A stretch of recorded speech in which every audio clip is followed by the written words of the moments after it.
Alright, I lost him. Good is in the house, your mama is down. Je me mets directement sur mon téléphone pour voir si ça Oh, commence ça y à commencer. Clac. Moi, je refresh de Vas-y, mon côté. tu me dis dès que c'est bon. Je me vois. Mais je me vois que moi sur Twitch. Ah ouais? Ça, c'est problématique, ça. Ah, c'est bon. C'est bon, on est les trois directement sur LinkedIn. N'hésitez pas à me dire dans le commentaire si vous entendez bien le son des trois personnes. À quoi Nick99 est déjà là. Salut, hello, très rapide, 18h30 directement, il est connecté. Salut Rassam, salut Guillaume. Hello. N'hésitez pas sur dans le chat à me dire si vous entendez bien. Attends, je vais juste faire un petit test comme ça. Ouais, petit test, moi de mon côté, je regarde et je suis C'est dans bon, il y a les le son aussi qui super. fonctionne, il y a tout qui fonctionne. Je commence à devenir un professionnel sur tout ce qui est technique et sur Twitch. Salut à tous, salut Rassam, salut Guillaume. J'espère que vous avez passé un super week-end au soleil. Je vois que chacun a des petits bronzages. Rassam, t'es parti ce week-end? Je suis pas parti ce week-end, j'étais parti 2 semaines avant à Jars-sur-Mer. Et je commence à peler un petit peu, mais bon, là, à Paris, tu peux aussi continuer le bronzage, donc c'est stylé. On a eu un super week-end. Et toi, Guillaume, Alexandre, avant de t'introduire, est-ce que tu es parti ce week-end? Qu'est-ce que tu as fait pour ce joli train aller? J'ai pas besoin de partir. J'habite là où j'allais en vacances avant. Donc, j'habite dans la montagne. Donc, samedi, j'ai réparé mon abri de jardin, si tu veux tout savoir. J'ai posé du lambris. Et hier, et donc j'étais dehors toute la journée. Et hier, j'ai fait une course d'orientation dans la forêt. Une course d'orientation dans la forêt. Donc, j'étais en train de. Voilà, et donc, tu as pris directement le soleil. Épisode spécial, aujourd'hui on reçoit Guillaume Alexandre, un véritable expert du recrutement. Vous l'avez vu, j'ai fait une jolie présentation sur LinkedIn et puis Guillaume Alexandre nous a directement répondu. Un expert en sourcing qui a fait pas mal de choses dans sa vie, qui a été, comme nous j'imagine, d'abord recruteur dans une première étape. Donc on va essayer de débroussailler tout ça directement avec lui. Il va nous raconter un petit peu son parcours. Il le fera mieux que moi. Ensuite, c'est quelqu'un qui a beaucoup parlé sur le recrutement. C'est un speaker en France, je crois en Europe, à l'international. Il nous dit directement qui, quoi ou quand. Mais c'est quelqu'un qui a commencé à communiquer sur le recrutement, qui a commencé à en parler, qui a commencé un petit peu à diffuser sa pensée, parce qu'il y a des pensées directement dans le recrutement. Puis c'est quelqu'un qui a aidé directement les entreprises. Rassam l'a sollicité face à des problématiques qu'il avait, mais il n'y a pas seulement pour Doctolib qu'il a donné son expertise, il a donné pour Zenica, il a donné pour Open Classroom, pour Microsoft, pour plein de boîtes qui, à première vue, quand tu vois leur nom, tu te dis, voilà, ce sont des monstres en recrutement, mais non, il est venu, Guillaume Alexandre, et directement, il a donné un petit peu, il a partagé ses bonnes pratiques.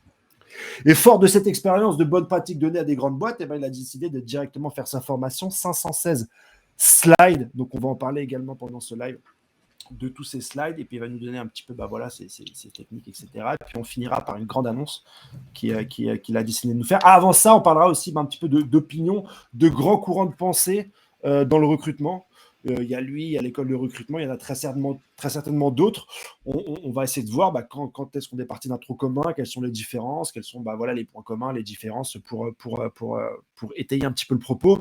Ou, je crois, si je ne m'abuse, toi, tu te places comme, certes, un speaker du recrutement, mais qui conserve une analyse technique de terrain précise, chiffrée, un scientifique du recrutement, quelqu'un qui ne va pas juste donner des grandes tendances, oui, il faut mettre Jedi du recrutement ou personnaliser à fond. Toi, tu vas étayer ça par des chiffres, par des faits, par des techniques, à travers LinkedIn, sans LinkedIn, etc. Si je ne me trompe pas, c'est un petit peu le plan d'aujourd'hui. C'est ça, Rassam ? C'est ça. Je pense que c'est un très bon programme et je suis très heureux, effectivement, après quelques années de discussions intermêlées avec des on and off avec Guillaume. Et effectivement, je vais pouvoir aussi raconter, moi, comment j'ai vu Guillaume et tout ce qu'il représente un peu évoluer sur le contexte francophone du recrutement. Donc, je suis très heureux de t'avoir. Vous connaissez, vous connaissez d'avant. Ah, ça commence à faire avant. Je crois que tu étais chez... La première fois que je t'ai rencontré, tu étais chez Axway, je crois. Oui, exactement. Il y a une heure environ, j'ai appelé Mickaël pour lui donner 2-3 contextes sur ça et je lui ai raconté la première fois. Et allez, je balance cette première anecdote avant même que tu puisses t'introduire officiellement. C'était RMS Conf 2016, je crois, ou 2015, où mon ami, notre ami Paul Mouchet m'avait mis dans une espèce de sauce où j'étais dans une pseudo-finale du RMS Conf recruteur de France de l'année ou je sais pas quoi. Tu sais, il faisait 1500 degrés, on était dans les combles du truc. Donc moi, j'ai rien vu de l'event toute la journée. J'étais en train de faire un truc, en plus, j'aimais pas trop ces délires-là. Et on avait pris une petite clope, je pense une petite pause. et je te dirai un petit peu mon premier avis sur toi et un petit peu comment ça a évolué. donc Rassam, tu es vice-champion de sourcing 94-96 d'Île-de-France. Ouais, c'était quand même un peu éclaté comme titre pour moi, parce que je sais plus ce que j'avais fait. Je crois que j'avais fait juste une vidéo pour m'inscrire et il y avait de la magouille, je pense. Paul m'avait magouille aidé et compagnie. Mais je l'ai mis dans mes awards LinkedIn. Tu peux aller check mon profil. Ça m'a peut-être aidé à. Championnat de France de recrutement, ça s'appelait une époque, je crois. J'ai fait la première année où il y a eu, je crois que j'ai fait deuxième. De toute façon, j'ai toujours fait deuxième, moi. Donc, je suis abonné au la deuxième place, moi. Mais pas sur. Si, sur SourceCon, tu n'avais pas gagné des masterclass, master machin. J'ai fait deuxième à RMS Conf et j'ai fait 2 fois deuxième au SourceCon Grandmaster. Donc, je suis le premier francophone à avoir été en finale. Depuis, il y en a eu d'autres, parce qu'il y a Nicolas Darcy, je crois, qui est arrivé en finale, et puis il y a Mathilde, il y a quelques personnes qui sont arrivées en finale. Mais dans le top 3, parce qu'ils annoncent le top 3 après, donc dans les 10, on a été plusieurs. Et dans le top 3, à ce que je sache, j'ai été le seul à y arriver. Et 2 fois, j'ai jamais gagné, mais je suis arrivé à le pouli d'or du sourcing. C'est chaud. Poupou. On a 2 champions alors ici ce soir, parce que moi, j'ai pas eu de trophée encore au niveau du sourcing. Pas encore. Répétées. Pas encore, malgré mes tentatives répétées de scorer dans ce niveau-là. Mais on va commencer par l'introduction de Guillaume Alexandre, parce que voilà, même moi, comme ceux qui regardent très certainement ce live, je ne sais pas comment tu as commencé, qui tu es, pourquoi est-ce que tu as choisi les RH, pourquoi est-ce que tu as choisi le recrutement. Ici, on parle vraiment, on parle vrai. Enfin, moi, je dis assez souvent dans le live, je me suis inscrit en RH parce que je voulais être avec des meufs en cours. Donc voilà, tu peux vraiment parler vrai ici. Dis-nous comment. Je l'étais. Les temps ont changé. Et je me suis passionné pour le recrutement, mais c'est vrai que mes débuts n'ont pas été des plus prometteurs. Mais voilà, quelle étude tu as fait? Comment? Je crois aussi que tu as beaucoup voyagé, donc c'est peut-être aussi le cas de le dire. Tu as beaucoup voyagé avant cette période de remote intempestive. Guillaume Alexandre. Et ben alors, donc je m'appelle Guillaume, j'ai 40 ans, ça pique, et je suis français. Je réhabite en France après 15 ans en Suisse depuis un petit peu moins d'1 an maintenant. Donc j'habite dans le Jura, aux Rousses, là où avant j'allais en vacances, et c'est absolument génial. Je suis à 2 km de la frontière, mais je suis côté français. Moi, les RH, ça m'est un peu tombé dessus, le recrutement m'est tombé dessus, un peu comme tout le monde, je pense. Moi, j'ai fait une école de commerce en France. l'ISEG à Lille. Et en fait, tous mes copains, ils allaient en contrôle de gestion, en finance de marché, en machin. Et je me suis dit, mais en fait, faire la même chose tous les jours, mais je vais mourir. Donc, je cherchais un truc où j'allais pouvoir apprendre des trucs et faire plein de trucs. C'est marrant parce que j'ai appris plus de 15 ans plus tard que j'avais un TDAH, donc un trouble de déficit de l'attention avec hyperactivité. Donc, que switcher d'un truc à l'autre, c'est ce qu'il me fallait. Et donc, stage de fin d'études, tu as un stage à trouver. Et je me dis, putain, je vais faire du marketing, c'est horrible. C'est horrible. C'est sympa, mais bosser sur le même projet pendant 6 mois, merci, mais non merci. Et en fait, j'ai commencé en chasse de tête. Donc, costume. À l'époque, Viadeo s'appelait Viaduc. Il y avait 3 pelés intendus dessus. Ah ouais, ça pique. Hein. Déjà, Viadeo, ça m'a piqué, mais alors, je savais pas que Viadeo avait un ancien. Ah ouais, Viaduc. Et ouais, Viaduc. Et donc moi j'ai toujours gratté les ordinateurs depuis que je suis petit. Et donc c'était à l'ancienne, c'est-à-dire que moi mon job, en fait, si tu veux, j'ai débarqué dedans pour remplacer quelqu'un qui partait en congé maternité et qui devait me former pendant 1 mois. Je suis arrivé le mercredi, le vendredi, elle a dit que non, elle est partie en congé mat. Et le lundi tombe la plus grosse mission de jamais pour le cabinet, qui était de recruter le DRH de l'International Herald Tribune, quotidien anglophone basé à Paris. Je pense qu'il y a prescription maintenant, 20 ans après, donc, ou 15 ans après, donc je peux tout nous dire. Et en fait, j'étais le seul à parler anglais. Donc, on me dit, bah écoute, t'as 4 jours de recrutement dans les pattes. Maintenant, tu prends le téléphone et puis tu te démerdes pour passer les parages téléphoniques et trouver le numéro de c'est se faire passer pour un pauvre petit étudiant, etc. et récupérer le nom et le numéro de téléphone du DRH du Monde, du Figaro, de machin. Nous, on se mettait tout dans une salle le jeudi matin chez Pearl Consulting. C'est une boîte assez obscure. Et effectivement, on essayait de passer les barrages des secrétariats avec des. Chacun a son imagination avec des scénarios ou alors le truc, c'est que si on fait déjà un parallèle avec le sourcing, à l'époque, la donnée n'était pas disponible. Donc, pour obtenir ta donnée, tu avais 2 manières. Soit tu étais un cabinet de recrutement, tu passais 50 000 annonces et donc tu récupérais ta donnée. Parce que après, tu qualifiais ta donnée en faisant passer des entretiens aux gens et c'était dans ta base. Ou alors, sinon, tu étais un chasseur de tête. Et le chasseur de tête, il faisait quoi? Il est chasseur de tête de banquier privé parce que c'est un ancien banquier privé qui va au golf avec les banquiers privés, qui se bourre la gueule avec les banquiers privés, etc. Ouais. C'est comme ça que tu as ta data. Et quand tu l'as pas, qu'est-ce que tu fais? Tu vas prendre ce qu'ils appelaient à l'époque des chargés de recherche, dont le job était de reconstituer la data. Donc, de mentir, clairement, soyons réalistes, et de monter des scénarios de chasse, pardon, c'est beaucoup plus joli que des mensonges, des scénarios de chasse pour trouver les noms de tous les gens qui t'intéressaient. Et on faisait des organigrammes et tout pour essayer de. Tu descendais les organigrammes, et puis après, quand tu avais un numéro de téléphone, après tu appelais sur les fixes, donc tu faisais 01, 02, 03, 04, 05, 06, tu te prenais des portes. Il y avait des gens qui disaient mais qui êtes-vous? Des fois tu tombais sur le boss, tu te raccrochais au milieu d'un truc. Enfin, c'était voilà. Nous on s'entraînait à avoir du toupet. Genre à la secrétaire, oui, je voudrais Vincent. Vincent qui? Vincent Albez. Voyons, Vincent, voilà, il a oublié sa mallette et je dois l'avoir. C'est exactement ça. Ouais, t'essayes d'avoir du toupet, de passer comme ça. Voilà. Et donc, en fait, quand tu es face à des DRH, tu as des cerbères en face de toi, etc. Donc, c'était assez rigolo et intéressant. Donc, j'ai fait ça pendant 6 mois. J'ai fini mes études, bien comme il faut, après. Et puis après, donc j'étais à Lille et je me fais embaucher par Adecco, qui montait une version haute compétence, parce que c'est le moment où l'intérim avait le droit de faire du CDI. Et il voulait concurrencer Michael Page, pour faire simple. 17 ans plus tard, je vais leur chier sur la gueule, ça ne me dérange pas. On est sur Twitch, donc il n'y a personne de chez Adecco qui va écouter. Non, on avait 5 managers, on était 2 consultants, donc le ratio n'était pas vraiment bon. Et au bout de 6 mois, on dépote avec mon collègue, on envoie les premiers recrutements, on doit parce que la base elle n'était pas adaptée, donc on était là pour refaire la base, etc. Et 6 mois moins un jour, on se fait virer tous les deux sans aucune explication. Manu Militari. Et en fait, sauf que lui, il était rentré 3 jours avant moi, donc lui, il était à 6 mois plus un jour, donc sa période d'essai était officiellement validée. Donc ça a été un peu moins rigolo pour eux. Et moi, je me retrouve donc, et en fait, le big boss, qui je m'entendais très bien, m'explique que c'est pas à cause de toi, c'est en fait, il y a tellement de managers, et si tu regardes les coûts par rapport à ce que ça rapporte, donc on va arrêter, etc. On va reprendre des trucs, je sais pas quoi. Donc ça n'a rien à voir avec toi, mais désolé. Et moi, il m'expliquait déjà qu'il fallait que je reste 3 ans junior pour passer après médior, pour ensuite devenir senior au bout de 8 ans. Et je disais donc, que je me sorte les doigts ou pas, c'est une histoire de temps passé.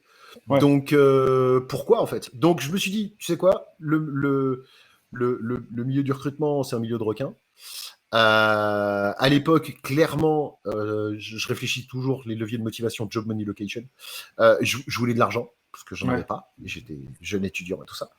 Et je vais l'avouer, un soir un peu éméché, je tombe sur une annonce pour un poste à Londres et je dis, tu sais quoi, fuck it.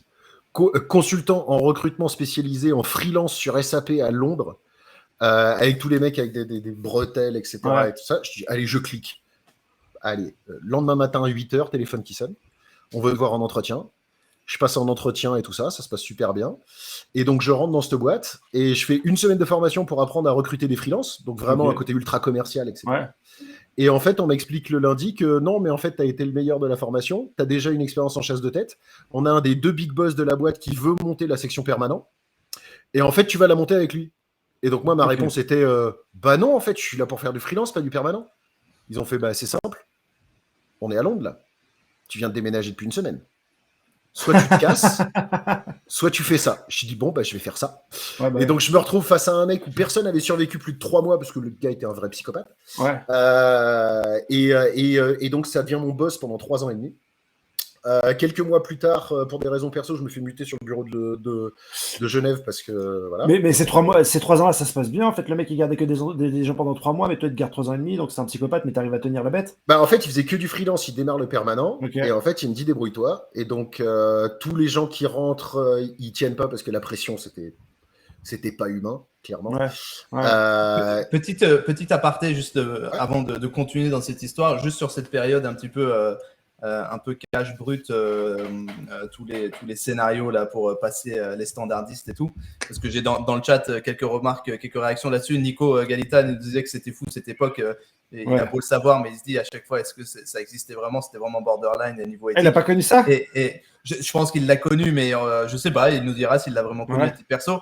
Moi, effectivement, je l'ai connu de ouf à titre perso. Vraiment, le côté, genre, t'appelais aussi, moi, ce qui me choquait à l'époque, mais bon, on le faisait plus ou moins, c'est t'appeler, tu disais que t'étais de la famille, il y avait une urgence, machin, tous ces trucs.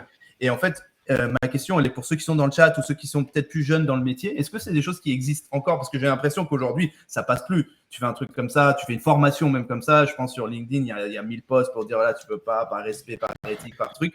Ce qui est peut-être une bonne chose d'ailleurs que ça n'existe plus. Mais est-ce que ça existe vraiment plus ou genre dans les cabinets de recrutement du ghetto, du terre-terre, en vrai, c'est vas-y, prends ton truc et raconte ta vie pour que tu aies un entretien. Non, je l'ai pas connu, il est trop jeune. Il dit, ouais, je suis arrivé dans le recrutement, ça venait de finir. Est-ce que vous pensez que ça existe encore? Et dans le chat, dites-nous si vous êtes encore formé un peu comme ça à la... De souvenir, je crois encore que pour les métiers du public, où les gens sont pas forcément de compte LinkedIn, etc., mais que tu dois aller choper des gens un petit peu dans les autres ministères, etc., je crois que ça se fait encore. Et Benjamin nous dit dans les cabinets exec, tu vois, chasse de tête, appel, fais-moi l'organigramme avec un stylo à level. C'est ça. Peut-être que là, En fait, partout où il n'y a pas la data, alors déjà, il faut savoir, moi j'ai formé l'Executive Research Association, machin truc, franchement, il n'y a pas le niveau.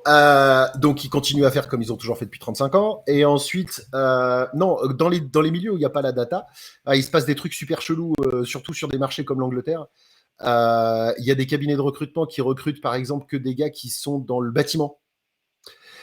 Et en fait, ils recrutent notamment, alors ça, je trouve ça, mais en termes éthiques, mais immonde, des très, très, très jolies filles de l'Est, à qui ils font clairement, qui sont là pour prendre des photos avec ces gars-là, pour aller les inviter au bar, etc. Pour ensuite aller générer du like partout sur tous les réseaux sociaux. Parce que c'est, alors éthiquement, je trouve ça mais immonde. Pour récupérer du like, parce que si tu récupères du like, tu récupères du reach. Si tu récupères du reach, tu récupères des gens. Mais oui, ça existe. Et oui, des cabinets de chasse de tête encore, tout ça. Il y en a qui disent, moi, 100% sans LinkedIn parce que j'en ai pas besoin. Bah, je sais pas, tu as le droit de pas en avoir besoin, mais quand il y a 85% de taux de pénétration, c'est-à-dire que tu es capable de remonter 85% d'un organigramme, tu as le droit de pas le prendre, mais c'est... c'est un peu dommage, mais c'est pourtant Jean-Marie qui dit que ça existe encore, du coup, des cabinets qui sont payés à reconstruire des organigrammes.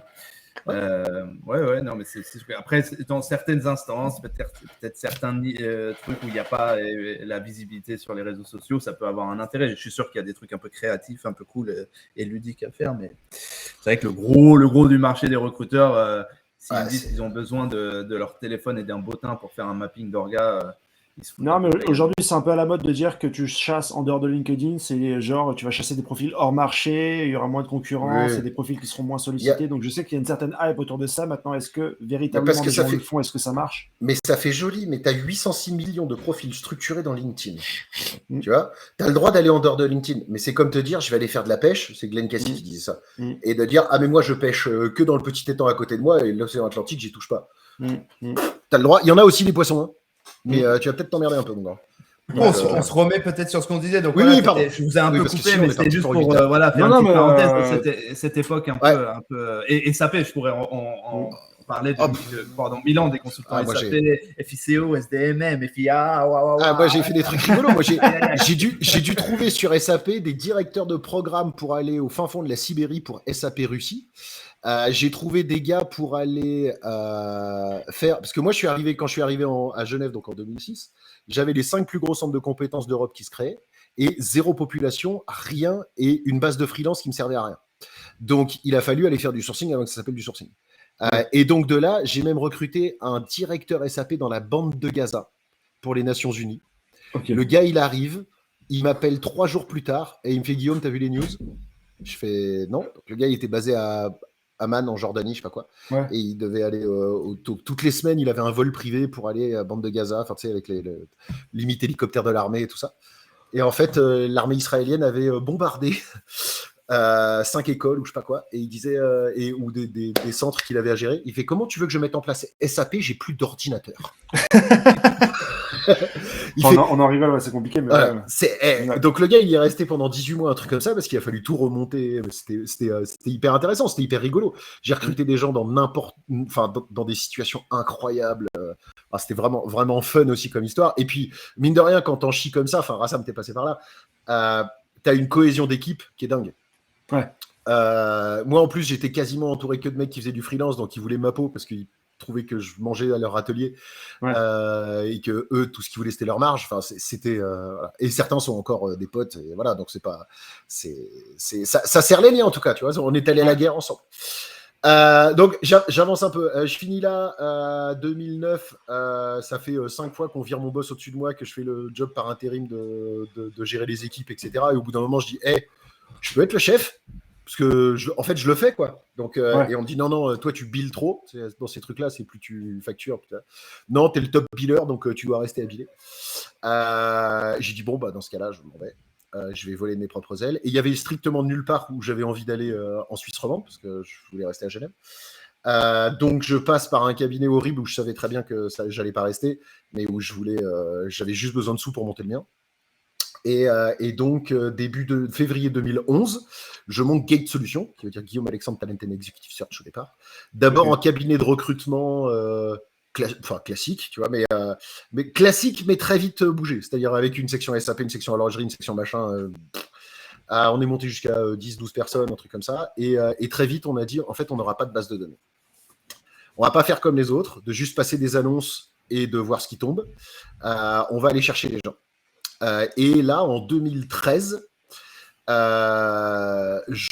y avait un tout petit concours d'un truc obscur qui s'appelait Sourcing Summit Europe, qui allait avoir lieu pour la première fois, première conférence du sourcing, etc., qui disait, donnez-nous vos problématiques de sourcing, puis si elles sont intéressantes, on essaiera de les résoudre, et puis vous pourrez venir et vous serez invité gratos.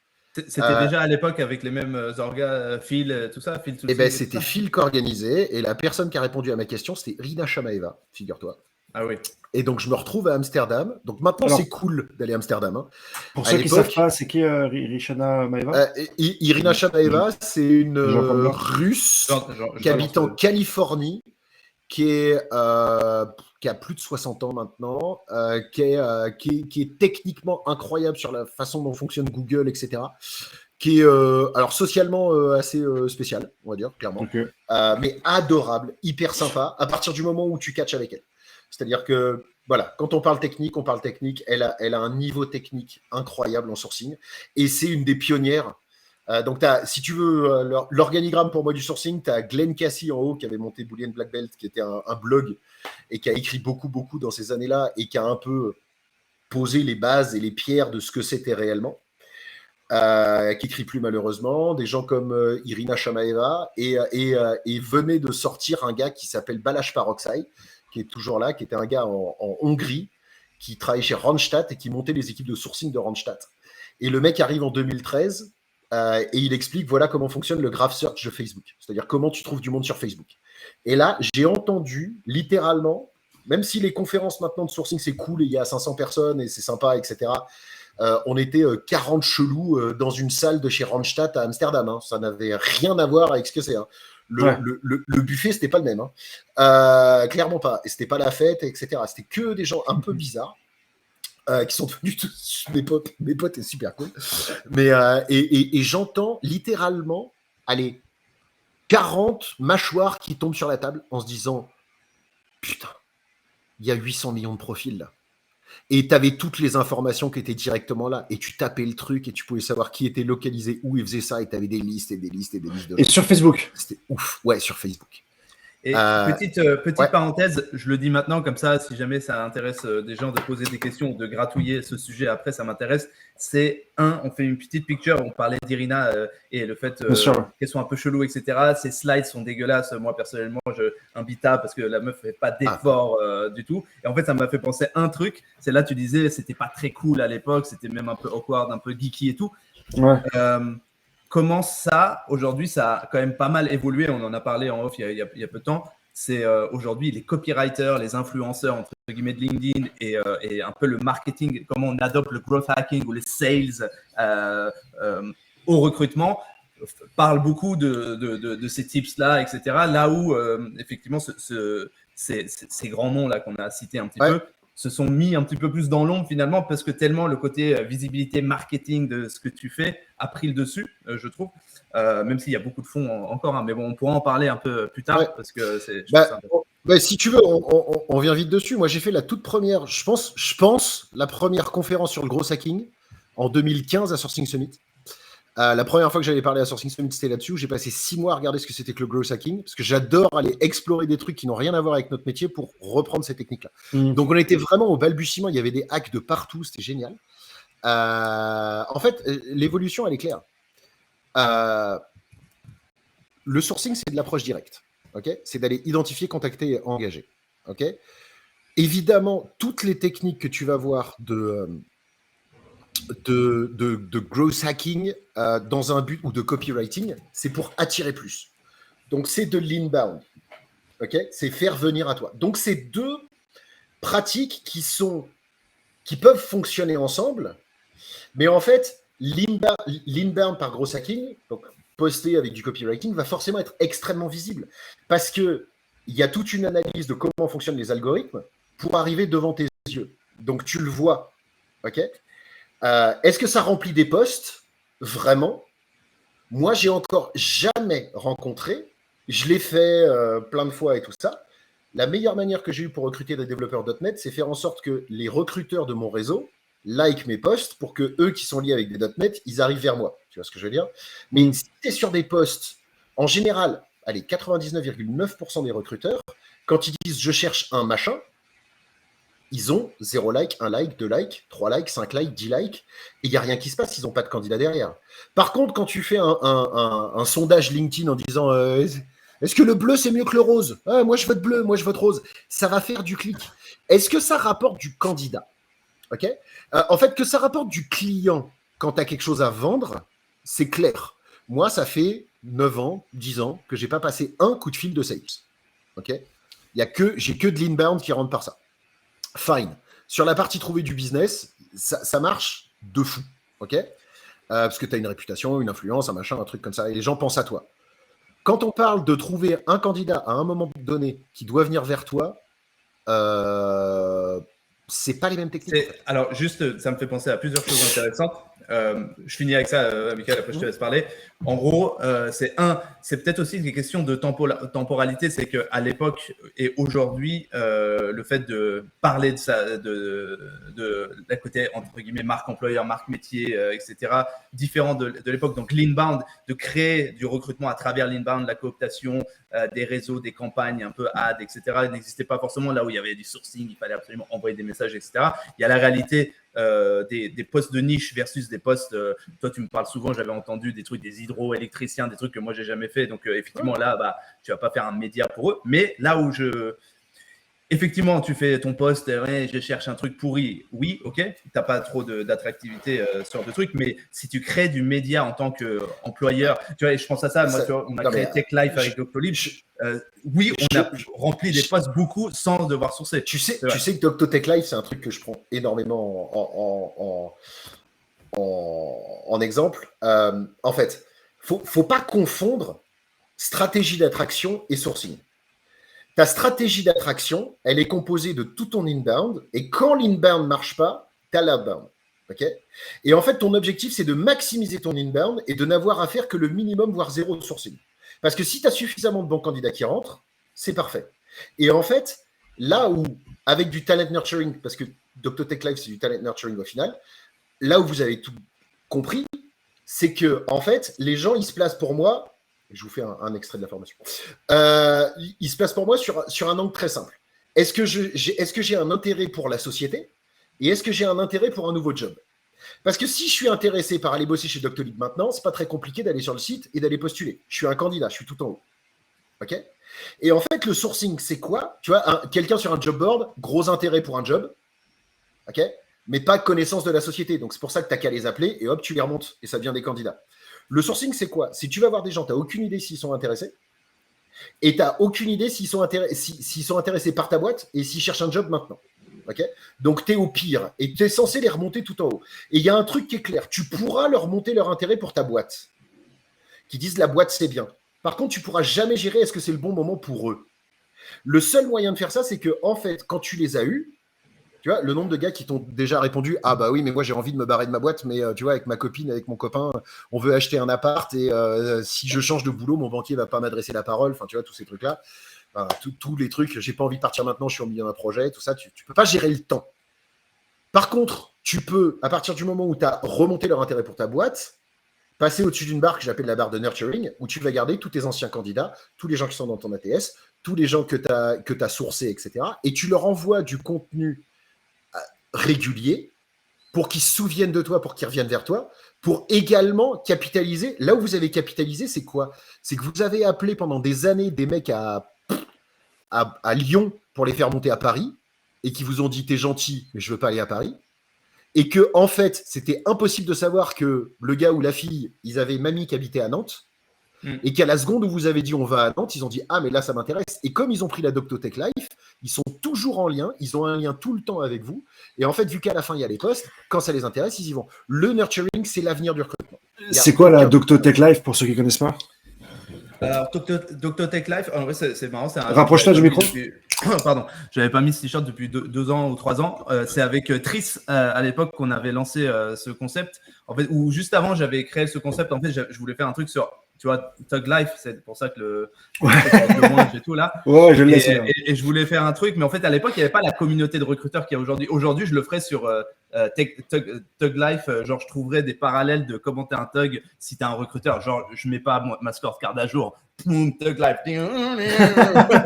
Et là, on avait fait des petites séries en interne, genre je mets en prod mon code sans l'avoir testé, Balex et tout, poum, et genre on faisait des petites séries comme ça. Et après, on commençait à créer ce contenu-là en interne avec des newsletters, avec du contenu, tu vois, des articles, des trucs. Et après, cette newsletter, à un moment donné, on l'a externalisée et on a commencé à demander aux gens de subscribe. Aujourd'hui, c'est un truc, il y a 10 personnes en interne, je touche même plus à ce truc-là, mais c'est un blog, il y a plein d'articles. Et puis, du coup, effectivement, ça fait du contenu d'audience ciblé à nurturer sur du long terme, qui peuvent avoir des nouvelles de nous, ou peuvent juste voir ce qui se passe. On est déjà sur la marque métier que tu essaies de développer. Oui, carrément. Tu prends un mec comme Hungly qui a créé la Recruiting Brain Food, par exemple. Tu as 80 000 recruteurs, ou je ne sais plus combien il y a de monde, qui reçoivent tous les dimanches tous les articles du monde du recrutement. Bah, imagine la force que ça a en termes d'audience. Quand tu mets des posts là-dedans, tu as juste 80 000 recruteurs qui l'ouvrent. Ils ne l'ouvrent pas pour les posts, ils l'ouvrent pour le contenu. Mais à l'arrivée, ton post, il est devant les yeux de 80 000 recruteurs. Et donc ça a une force de dingue. Le nurturing, c'est fou. Donc, voilà. Je regarde un petit peu les questions un petit peu en attendant. Alors, il y a pas mal de remarques. C'est quoi une bonne stack pour ce genre de talent nurturing, community building? Alors, aujourd'hui, je pense qu'il y en a beaucoup. Je pense qu'il y a Beamery, Talent, je sais plus, Smart Dreamers, Beamery, enfin, il y en a plein, des trucs comme ça. Je sais pas si… mais je sais que ça coûte cher, tout cela. En fait, c'est le principe de base, c'est un CRM. Donc, c'est de la gestion à long terme. Donc, tu prends des CRM, je suis sûr qu'un Salesforce est capable de le faire, etc. Moi, j'aime bien Candidate.id parce qu'en fait, tu as un côté tracking du comportement des gens qui viennent de se faire acheter par iSims d'ailleurs, qui est une boîte. Oui, bah, ils viennent de se faire racheter. En même temps, voilà. Il a dû. Voilà. Je connais le dirigeant, il a dû prendre un petit chèque, donc il doit être bien. Mais il y en a plein. Oui, bah, il y en a plein qui sont capables de faire ça. Après, mais même il y a certains ATS qui vont avoir des fonctions potentielles de nurturing dedans. Après, tu peux faire ton nurturing plus à la main. Il y a des robots que tu peux utiliser même sur LinkedIn. Tu peux créer des listes de diffusion. Tu peux nous définir le nurturing pour ceux qui ne connaissent pas? Le nurturing, c'est simple. C'est j'envoie de manière régulière du contenu qui va intéresser mon audience, afin de créer une relation avec mon audience. Point. Voilà. Et à la fin, j'hésite pas à mettre les posts. Ok. C'est juste rester en relation. Mais en fait, c'est la différence entre le one-to-one et le one-to-many. C'est-à-dire que tu peux garder, tu vois, les chasseurs de tête, on revient sur eux. Ça fait 50 000 ans qu'ils te bassinent la tête en disant « Ouais, mais moi, j'ai un réseau. » Sauf que ton réseau, tu arrives à garder contact réellement avec quoi? 50 personnes, 100 personnes, 200 personnes au max? C'est pour ça que les bons recruteurs d'agence prennent une ultra niche, parce qu'ils arrivent à garder le réseau. Quand tu as la taille de Docto, et que tu veux rester en contact avec 5 000, 10 000, 15 000, 20 000, 30 000 personnes, tu es obligé de passer par des outils automatisés. Donc, c'est juste le fait de garder ton réseau plutôt que de faire du one-to-one, tu fais du one-to-many. Voilà. Question dans le chat de Aquanic. Est-ce que quelqu'un pourrait par la suite développer le concept de barre de nurturing? Et juste, moi, je donne ce que j'ai compris de ce que tu as dit et qui renvoie à une autre idée, et tu me dis si c'est celle-là. Barre de nurturing. c'est assez proche de ce que nous, on parlait souvent avec Triss, notamment chez Indeed, ils en parlaient de intent model, tu sais, où sur la barre d'intérêt d'un candidat, tout en haut, tu as le candidat qui postule directement, celui qui est coopté, et tout en bas, celui qui ne te connaît pas, qui est sur LinkedIn ou qui n'est pas de LinkedIn. Et la barre, elle est peut-être au milieu. C'est basé sur la même chose. En fait, tu dis, est-ce que j'ai un intérêt pour la boîte? Est-ce que j'ai un intérêt pour un nouveau job? Okay. Tous les gens qui ont un intérêt suffisamment haut pour ta boîte, même s'ils ne cherchent pas un job maintenant, tu les nurtures. Mais il y a une formation qui fait ça. On en parlera tout à l'heure, peut-être. On est sponsorisé. Non, mais je me fais pas chier à prendre 14 heures de contenu pour que... Voilà. Oh. Du coup, bah écoutez, très bien. On peut avancer un peu dans les... Ouais, rapidos, je finis le truc. Cabinet de recrutement, Gates, monté à 10. Au bout d'un moment, je faisais plus ce que j'aimais. Clairement, c'est-à-dire que je gérais des problèmes toute la journée. C'était pas du tout fait pour moi. Et en fait, tu es la variable d'ajustement. C'est-à-dire que si quelque chose passe bien, c'est grâce à l'équipe. Si quelque chose se passe mal, c'est le management. Et en fait, exactement, le management. Donc, j'ai vu le bord du burn-out de très très très très près. Et j'ai dit stop. Et en fait, j'ai eu la chance de rencontrer, et je le remercierai jamais assez, Sébastien Savard, qui est chez Sourcing à Montréal, via Sandrine Théard, donc je la remercie au passage, qui organise Trou Montréal, parce que j'organise Trou Geneva, enfin bref, la famille Trou. Et qui me dit, il y a un mec qui fait un truc qui s'appelle Sourcing, qui est un ancien du Cirque du Soleil, et qui fait des missions de sourcing. Et en fait, on a passé 20 minutes à discuter. Et en fait, en 20 minutes, il m'a expliqué ce que c'était qu'une mission de sourcing. Et en fait, j'ai cliqué instantanément. Parce que le problème que j'avais, c'est que quand tu es un cabinet de recrutement, notamment en Suisse, et que tu travailles au succès, ton intérêt personnel diverge de l'intérêt de l'entreprise et diverge de l'intérêt du candidat. Ton but, c'est de placer. Okay, à partir du moment où tu fais une mission de sourcing, c'est-à-dire que tu n'es que le bras armé sourcing d'un recruteur, tu montres tout. Tout ce que tu fais est totalement transparente. Tu es 250% dans la marque employeur, ce qui en termes de sourcing est juste la logique. Et en fait, ton intérêt, toi, il est commun avec la boîte qui veut recruter et avec le candidat qui potentiellement va y aller. Et à partir de ce moment-là, c'est exactement comme si tu étais intégré en interne, mais en externe. Pourquoi en externe? Tout simplement parce que ça n'existait pas en Suisse. Moi, je voulais bien, je serais rentré en 2 minutes, mais il n'y avait pas. Et donc, je fais des missions de sourcing au début un petit peu, et puis après un peu plus. Voilà. Et puis après, après j'ai bossé un peu avec Rassam, puis j'ai bossé avec plein de boîtes. J'ai eu la chance de bosser sur de la R&D pour Michelin, des trucs incroyables. Avant d'aller sur toutes les boîtes, on va commencer par l'expérience que tu as avec Rassam, parce qu'elle est très parlante, surtout pour les gens qui nous regardent. C'est que pour un petit peu étayer ton approche, qui est très technique, Rassam, est-ce que tu peux nous parler de ton besoin et comment tu as sollicité Guillaume et comment lui, grâce à son analyse, des chiffres notamment, il a pondu le fait que votre prochaine antenne, vous deviez l'ouvrir à Nantes? Ouais. Parce que c'est très parlant de ta manière de bosser, de ta manière d'utiliser les chiffres et de prendre des décisions. Et comme ça me permet de faire le lien avec ce que j'ai dit un peu en préambule, à savoir la première fois que j'ai rencontré Guillaume et l'idée que je me faisais de lui. Enfin, pas forcément de lui, mais dans quoi il s'inscrivait dans ma tête à l'époque, où moi, chez Axway, j'étais clairement poussé par Paul Mouchet dans tout cet écosystème. Voilà, il y a le sourcing, la communauté, faire des trucs, machin et tout ça. Et j'étais un peu anti ça au début, j'aimais pas trop. Et c'est vrai qu'on avait pris, et j'avais… alors forcément, Guillaume est un expert, est un savant. Et donc forcément, parfois, si tu connais pas, tu peux t'arrêter à ça et te dire, voilà, il se la raconte, il me raconte sa science, qu'est-ce que je m'en balèque et tout, machin. Et donc, à l'époque, je pouvais un peu commencer, je pense, un petit peu sur ce créneau-là, tu vois, quand on s'était vu pour la première fois. Et je pense a priori, ouais, forcément. Forcément, je l'avais. Et mais comme je l'avais sur l'école du recrutement, Nico, on en a déjà pas mal parlé et tout. Après, dès qu'on a commencé un petit peu à parler, et à chaque fois qu'on s'est vu, à chaque fois, on essaie de trouver le juste milieu entre où est le pragmatisme. Donc, tout ça, c'est vrai qu'il y a des choses qui sont en machin. Le pragmatisme d'un recruteur qui est face à son PC avec des vrais sujets d'entreprise. Il a une entreprise, il a une vraie marque, machin, il doit faire des choses sur le terrain, machin, etc. Est-ce que ça close? Et c'est vrai, on a parlé de toutes ces personnes qui sont incroyables et qui font des closings, mais qui ne sont pas connues et qui n'ont pas vraiment. Et c'est un peu pour ça qu'on fait ce genre de Twitch aussi. Il faudrait qu'on puisse plus les mettre en lumière d'ailleurs. Mais du coup, bon, bref. Après, on a toujours un peu gardé le lien à travers ça. Et c'est arrivé à je pense que c'était en 2019, où Triss est arrivé dans l'équipe chez Doctolib.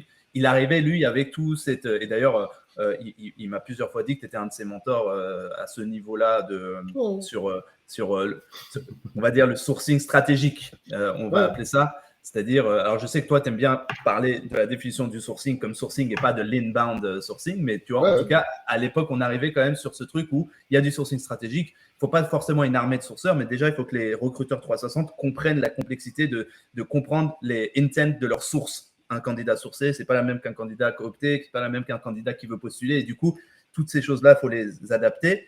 Et du coup, nous, on était en plein là-dedans et il nous tombe cette grande mission chez Doctolib où on nous dit toc, toc, toc, faut que vous nous disiez, vous nous aidiez, on va ouvrir un autre centre tech à part Paris. On avait Paris et Berlin. Ça va être en France. On a quelques idées, mais il faut que vous nous aidiez entre Bordeaux, Lyon, Nantes et puis 18 autres potentielles villes. Nous, on n'avait pas le temps et du coup, on avait fait appel à Guillaume et on s'est toutes les semaines, je pense, pendant plusieurs mois, rencontré avec quelques membres du COMEX de Docto, nous-mêmes. Ouais. Toi, tu étais sur une approche très scientifique. Nous, on continuait sur le talent pooling classique. Et peut-être que tu peux nous dire un petit peu comment… Talent pooling classique, tu peux le définir? En gros, nous, on faisait du sizing de pool classique, de OK, dans telle ville, il y a tant de profils software engineer sur LinkedIn, tant à l'écoute. On regardait un petit peu quelques tendances. Et Guillaume allait un tout petit peu plus loin en contact avec des entités des villes, avec des entités, des meet-up sur place, avec un petit peu de peut-être Talent Insight qu'on n'avait pas à l'époque. Donc, tu faisais un tout petit peu de je sais plus comment. Je n'avais pas Talent Insight non plus, j'avais un recruteur. Mais en fait, si tu veux, donc ouais, la problématique, elle était, si on veut recruter autant qu'on veut recruter, ça va être compliqué. En tout cas, sur Paris, ça va être compliqué parce que voilà, le marché, il est fini au bout d'un moment. Donc, on veut aller dans une autre ville. Où est-ce qu'on va? Lyon, Tours, Bordeaux, Niort. Où est-ce qu'on va? Donc moi, mon approche, elle a été purement, donc là, on est sur de la talent intelligence, on n'est même pas dans le sourcing, on est vraiment sur la décision stratégique liée au talent. Moi, ça a été tout simplement… Mes questions vont beaucoup découler de ça parce que, comme j'ai vu avec… je te laisse développer, comme j'ai vu avec Rassam, j'ai l'impression qu'il y a des postes qui vont devoir se créer sur ce genre de… Ah bah, il y en a. De méthodologie, je dirais. N'hésite pas à parler à mon ancien collègue de chez PMI, Guillaume Lotte, qui fait ça chez Takeda, qui est juste, en termes de TI, il est incroyable. C'est un des meilleurs au monde. Donc, bravo à lui, il est au top. Le mec, t'en entends jamais parler, mais c'est une brute. Donc, ouais, l'approche, elle a été simple, entre guillemets, de se dire, si je vais commencer à faire des recherches, quelle est la taille des poules? Quelle est la taille des poules d'un côté, mais également quelle est la taille des communautés?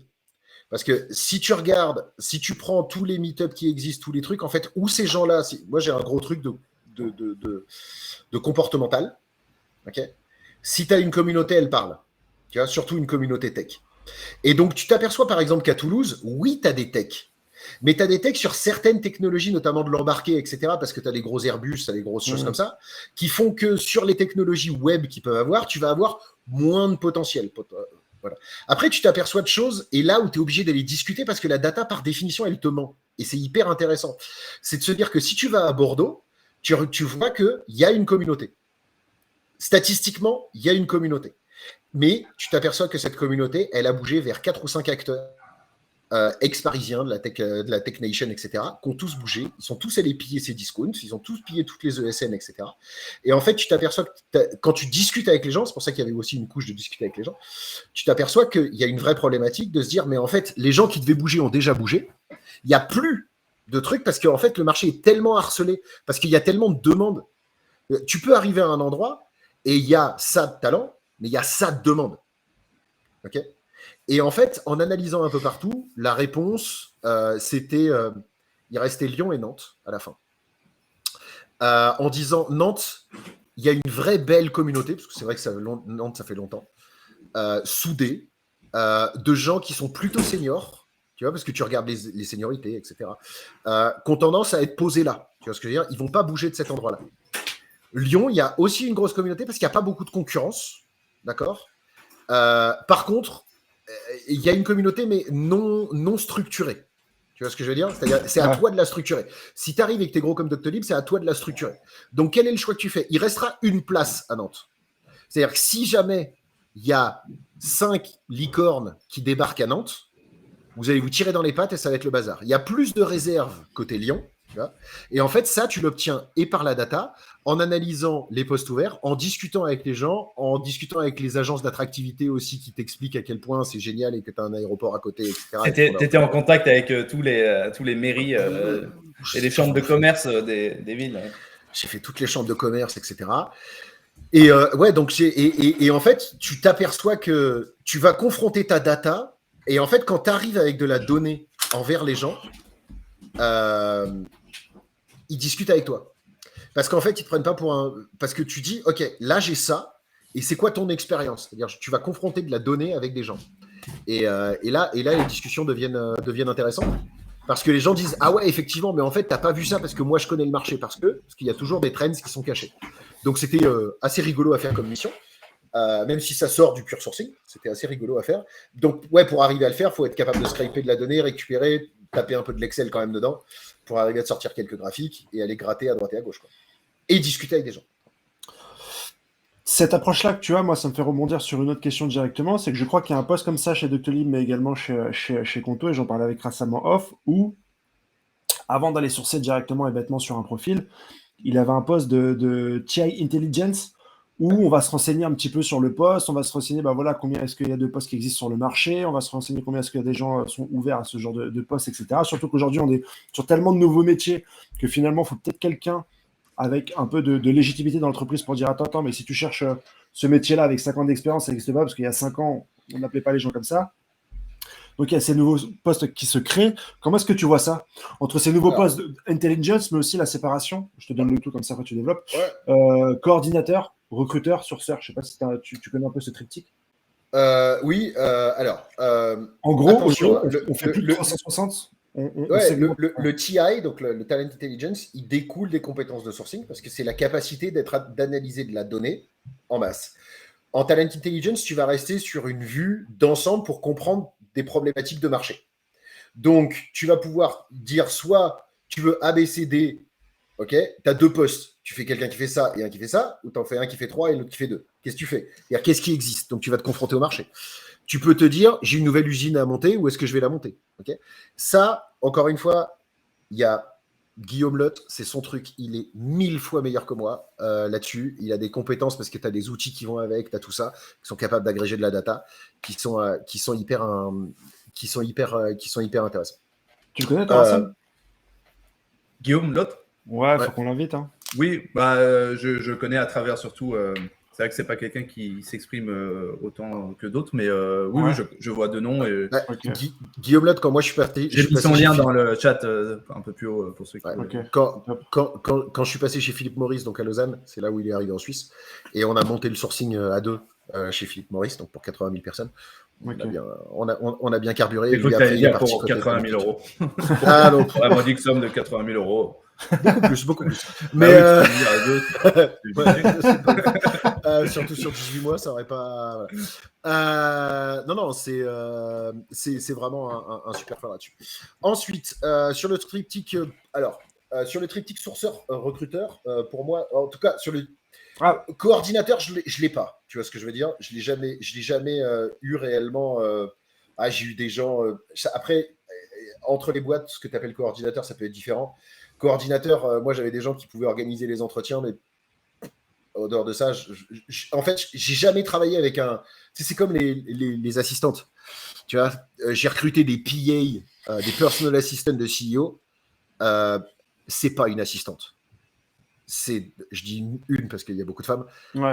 C'est incroyable. C'est des chefs de projet incroyables qui sont hyper haut placés. Donc, je suis sûr qu'en termes de coordinateur, moi, ce que j'ai vu, c'est juste des gens qui faisait un Calendly mais basé en Pologne. C'est pas ça un coordinateur. Je suis sûr qu'il y a des gens qui font des trucs hyper intéressants et c'est pas, je suis pas Mendolja. Sur le côté, par contre, sourceur recruteur, pour moi le truc il est simple, c'est ce qu'on a mis en place chez PMI encore une fois. En fait, le recruteur c'est lui qui gère. C'est le recruteur qui fait son stakeholder management, qui sait ce dont il a besoin, qui sait ce qui est ouvert, etc. C'est le recruteur qui va gérer ses annonces, qui va faire en sorte que tout le reste de l'attractivité, les referrals, les annonces, même potentiellement le campus management, etc., que ça fonctionne. Et quand un recruteur il va transformer des candidats en employés, Okay, donc, il va faire passer des entretiens à des candidats pour les recruter en employés. Sauf que tu as beau être le meilleur recruteur de la planète, si tu n'as pas les bons candidats, tu ne feras rien. Donc, qu'est-ce que tu fais quand tu n'as pas les bons candidats? Tu appelles un sourceur. Et donc, le sourceur, il fait quoi? Il fait « Ok, recruteur, à partir du moment où tu m'appelles, ça veut dire que tu n'as pas assez de candidats suffisamment pour faire le truc. Okay, tu n'as pas tes ingrédients pour cuisiner. Donc, je vais bosser moi en direct avec le manager, parce que c'est le hiring manager qui a un problème. C'est pas le problème. Le recrutement n'est pas le problème du recruteur. Le recrutement est le problème du hiring manager. Si le hiring manager n'a pas les bonnes personnes dans ses équipes, le hiring manager n'aura pas ses objectifs. Le recruteur peut remplir 50 000 autres postes et être promu 25 fois. Tu vois ce que je veux dire? Tu peux laisser mourir une équipe sans problème. Plus la boîte est grosse, plus c'est facile. Donc, le hiring manager a un problème. Moi, en tant que sourceur, je bosse avec le hiring manager. Le recruteur est un copilote. Okay, pour comprendre le besoin, c'est-à-dire qu'on reprend à zéro. On reprend le besoin à zéro. Pourquoi c'est pas arrivé? Ok. Maintenant, qu'est-ce que tu veux? Ok, je vais aller chercher. Et on se met d'accord et on bosse en agilité. Donc, on se voit toutes les semaines. Comme on a bossé avec Rassan. On va se voir pendant 4, 5, 6 semaines parfois. Une fois par semaine. Et on fait, ok, tu m'as défini ta target. Voilà ce que j'ai trouvé. D'accord? La façon dont moi je le vois, c'est tirer à l'arc. C'est-à-dire que le manager, il me définit la cible et il me dit le centre. Et moi, je suis là pour tirer. Sauf que, entre ce que le manager veut, ce que le manager a exprimé, ce qu'il pense vouloir, ce que le marché a à offrir, ce que moi j'ai compris, la cible, elle bouge et il y a un peu de vent. Tu vois ce que je veux dire? Ouais. Donc, mon job au premier sprint, ça va être de tirer un peu en haut, un peu à droite, un peu à gauche, etc. Parce que, et en fait, je vais montrer tout ce que j'ai fait, parce qu'en fait, c'est que de la donnée publique, donc j'ai parfaitement le droit de la montrer. Je montre la donnée publique, le manager me dit, c'est ça qui m'intéresse. Et tu vas voir que le centre qui était là, hop, il se décale là. Deuxième sprint, moi, je vais tirer là, parce que maintenant que je sais où je tire, je comprends pourquoi je tire. Là. Et après, peut-être que ça va se décaler. Et au final, peut-être qu'on va... Le centre était là au départ, la personne qui a recruté est là. Mais c'est en fait exactement ça dont on avait besoin. Parce que c'est le manager qui l'a déterminé. Tu vois? Donc, de travailler en agilité. Et à partir du moment où les gens sont devenus des candidats, le recruteur récupère son rôle, qui est de faire passer les entretiens, les assessments, le culture fit, tout ça. Qui suis-je, moi, en tant que sourceur, pour déterminer le culture fit? Même si je suis en interne, pour moi, le fit culturel, il y a autant de culture d'entreprise, tu vois, dans ta boîte, qu'il y a d'équipes. Entre l'équipe marketing et l'équipe finance, la culture, elle est déjà différente. Donc, même si tu es dans une boîte tech où tu peux te dire que la culture elle est là, mais alors quand tu commences à rentrer dans une bonne grosse boîte politique mondiale, je peux te jurer qu'entre ceux qui gèrent la propriété intellectuelle, qui sont des avocats, et ceux qui gèrent le web marketing qu'on a mis sur TikTok, le culture, c'est pas la même. Donc, soit tu manges avec eux à la cantine pendant 5 ans et tu sais qui c'est, soit tu les laisses faire, soit c'est le recruteur qui va vraiment discuter avec eux pour savoir ce que c'est. Moi, je suis là pour transformer des gens en candidats. Quand le recruteur a suffisamment de candidats, le recruteur va faire son boulot et va recruter les gens. Point. Facile. Clair. Et je rebondis sur tout ce qui a été dit, très intéressant sur aussi un lien qui a été envoyé vers sur SNP. Il y avait eu un chat avec des recruteurs, dont l'un de chez Docto et un autre de chez Datadog, je pense, de coordinateurs, pour voir toute la richesse de ce poste. Effectivement, je te rejoins là-dessus. Ouais. En fait, c'est comme si tu parlais à l'époque des chargés de recherche en cabinet de recrutement qui disaient, voilà, tu sous-estimais un petit peu ce qu'ils faisaient, parce qu'ils faisaient effectivement des bases de données à Monster le matin et l'envoyaient comme ça à la lutte. Aujourd'hui, effectivement, tu peux mettre beaucoup de choses en mode projet, en mode expérience candidat, en mode diversité, interviewer, training, etc.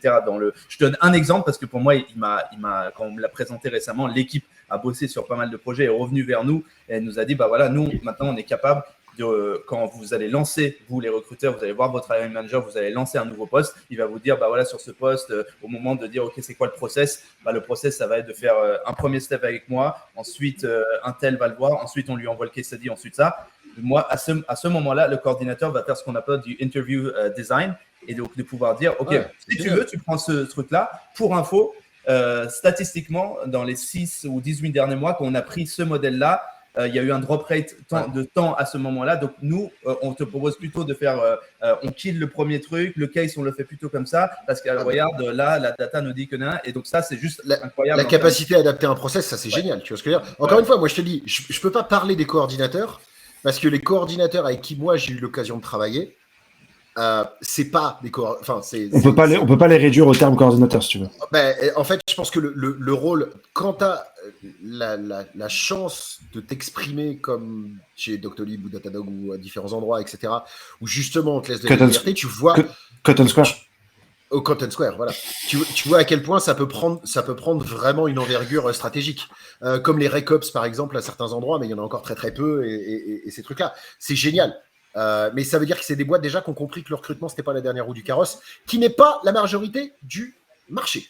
Je lis un petit peu des commentaires, des questions, des réactions dans le chat que vous nous donnez. Tu voulais dire quelque chose? Ouais, mais du coup, toi qui vois qu'il y a des boîtes comme Doctolib et les 3-4 noms que tu as cités dans le Cotton Square qui commencent à s'organiser de cette façon-là en escadron avec des postes différents, etc. et avec pourquoi pas du talent intelligence, tu te dis, enfin, il y a des boîtes qui ont peut-être un peu compris ce que moi je racontais depuis 2011 ou même avant. Carrément, mais à la seconde où déjà quand un tri s'est rentré chez Docto, tu te dis, intéressant. Et après, tu vois un Paul Mouchet qui arrive et tu fais, très intéressant. Parce qu'ils arrivent avec leurs expériences, tu sais comment ils fonctionnent, etc. Et tu te dis, ça, c'est des gens qui vont structurer les choses et tu vois ce qu'on sort. Enfin, Rassam, je ne sais pas si c'est confidentiel ou pas, mais en combien de temps vous avez staffé quasiment tout Nantes en à peine quelques mois, comparé à le temps qu'il vous a fallu de growth à Berlin comparé à Nantes, c'est juste. Oui, on en a parlé récemment. Combien de temps et combien de profils là? En 2 ans, je pense qu'on a fait ce qu'on a fait en 4 ans à Berlin. Mais les contextes sont vraiment difficilement comparables, clairement. Mais en tout cas, le sujet qui était d'avoir une vraie poche d'air par rapport à la concentration de problèmes qu'on avait à Paris et à Berlin, Nantes, il y a complètement. Et c'est quoi maintenant avec le remote, c'est quoi le chiffre? Je ne sais pas exactement. Grosso modo, il y a 60, 70 devs, je pense maintenant, une équipe ou peut-être à la tech au global à Nantes, une centaine bientôt, en sachant que on est parti première année, on a dû faire 25 recrutements là-bas assez rapidement. Et big up à PE et Maureen qui ont bossé là-dessus beaucoup pendant les premières années. Mais oui, évidemment, ça a répondu à l'attente qu'on avait de cette poche d'air à Nantes. Je voulais juste réagir un peu dans le chat. Il y a eu pas mal de commentaires intéressants. Sab Creatives qui nous dit que dans certaines entreprises, les recruteurs refusent même que le sourceur parle en direct au manager. Penses-tu qu'il faille refuser le job ou le client? Je vais un peu regrouper certains trucs comme ça. C'est une question hyper intéressante. C'est une question hyper intéressante. Je vais faire clair. Ouais. Si le sourceur n'a pas accès au hiring manager, en tant que sourceur, tu te casses. Point. C'est fou. Il y a suffisamment de postes ouverts en sourcing à l'heure actuelle pour aller à un endroit où ton poste sera valorisé. Si c'est en fait, c'est clair. Si c'est pour démarrer avec un descriptif de poste, les descriptifs de poste, c'est nul. D'accord? Il y a marqué que les gens doivent être team player. En termes de sourceur, je ne vais pas recruter quelqu'un, je vais pas appeler quelqu'un en disant « Tu serais pas team player, toi ?» Qui va me dire non? Okay? Si c'est pour me dire ce que font les gens, ça n'a aucun intérêt. Donc, si on t'interdit d'avoir accès à ça, en tant que sourceur, ça veut dire que tu n'es pas valorisé. Et surtout, va chez les gens qui savent faire. Si l'équipe de Paul recrute, va chez Paul. Voilà. Et effectivement, tu n'as pas besoin d'avoir chez vous, Rassam, les sourceurs, ils parlent aux hiring managers directement. Oui, ils parlent évidemment, mais c'est pas les mêmes types de touchpoints. C'est-à-dire que faut pas non plus, tu vois, le pousser à l'extrême de dire, moi, je veux absolument être dans tous les touchpoints. Un recruteur, il est, comme disait Guillaume, là pour faire que aucune miette ne soit gâchée et gaspillée du travail du sourceur, et donc d'être sur tous les débriefs, d'être sur tous les scorecards, de s'assurer qu'il n'y a aucun biais. Et là, je rejoins un point que Nico a commencé un petit peu à dire en mode pourquoi un recruteur serait mieux placé qu'un sourceur pour faire le cultural fit. Est-ce qu'on surestime pas effectivement, moi je suis aussi assez le manager au final, nous on est là pour s'assurer, en fait quand je dis nous, le recruteur surtout, je pense qu'il est là pour s'assurer que il challenge tout le temps ce qui est en train de se passer dans le process. Et il donne des éléments des sourceurs, il donne des éléments du marché des candidats, il donne des éléments qui viennent d'en haut, de la culture d'entreprise, on va dire, l'éthique. Quelle est l'éthique? Et là, aujourd'hui, c'est D&I à fond, etc. Mais dans l'absolu, ça a toujours été des tendances d'entreprise, sur quoi on se positionne. C'est pas de how much à chaque fois, mais de how we do things et comment on fait les choses, et pas forcément de volume tout le temps. Et donc, Oui, ils parlent avec les hiring managers, surtout, c'est vrai, sur des evergreen, donc c'est-à-dire des postes à volume où il y en a tout le temps. Ils vont pas faire un nouveau brief toutes les semaines, ça ne sert à rien. Mais donc soit sur des rôles où il y a des nouveaux briefs à chaque fois qu'on lance un poste, soit parce que toutes les semaines, on va comprendre voilà, qu'est-ce qu'on a fait, qu'est-ce qu'on voulait faire, on en est où, est-ce que ce qu'on a essayé a marché, pas marché. Et en fait, les managers, ils ont des accès. Bon, aujourd'hui, tu as la chance ou pas de l'avoir, mais on a je ne sais pas combien de licences de recruteurs. Les hiring managers, ils sourcent avec les sourceurs, ils sourcent pour eux, ils sourcent même en disant ah bah voilà, regarde, j'ai testé ce qu'on s'est dit la semaine dernière. On a plus de response rate là-dessus. Nous, on a Gem qui est incroyable comme outil à bon nombre de niveaux. Je sais que d'autres l'utilisent aussi. C'est quoi Gem ? Gem, c'est en gros un CRM sourcing, un CRM, on parlait de nurturing, CRM type un peu sales.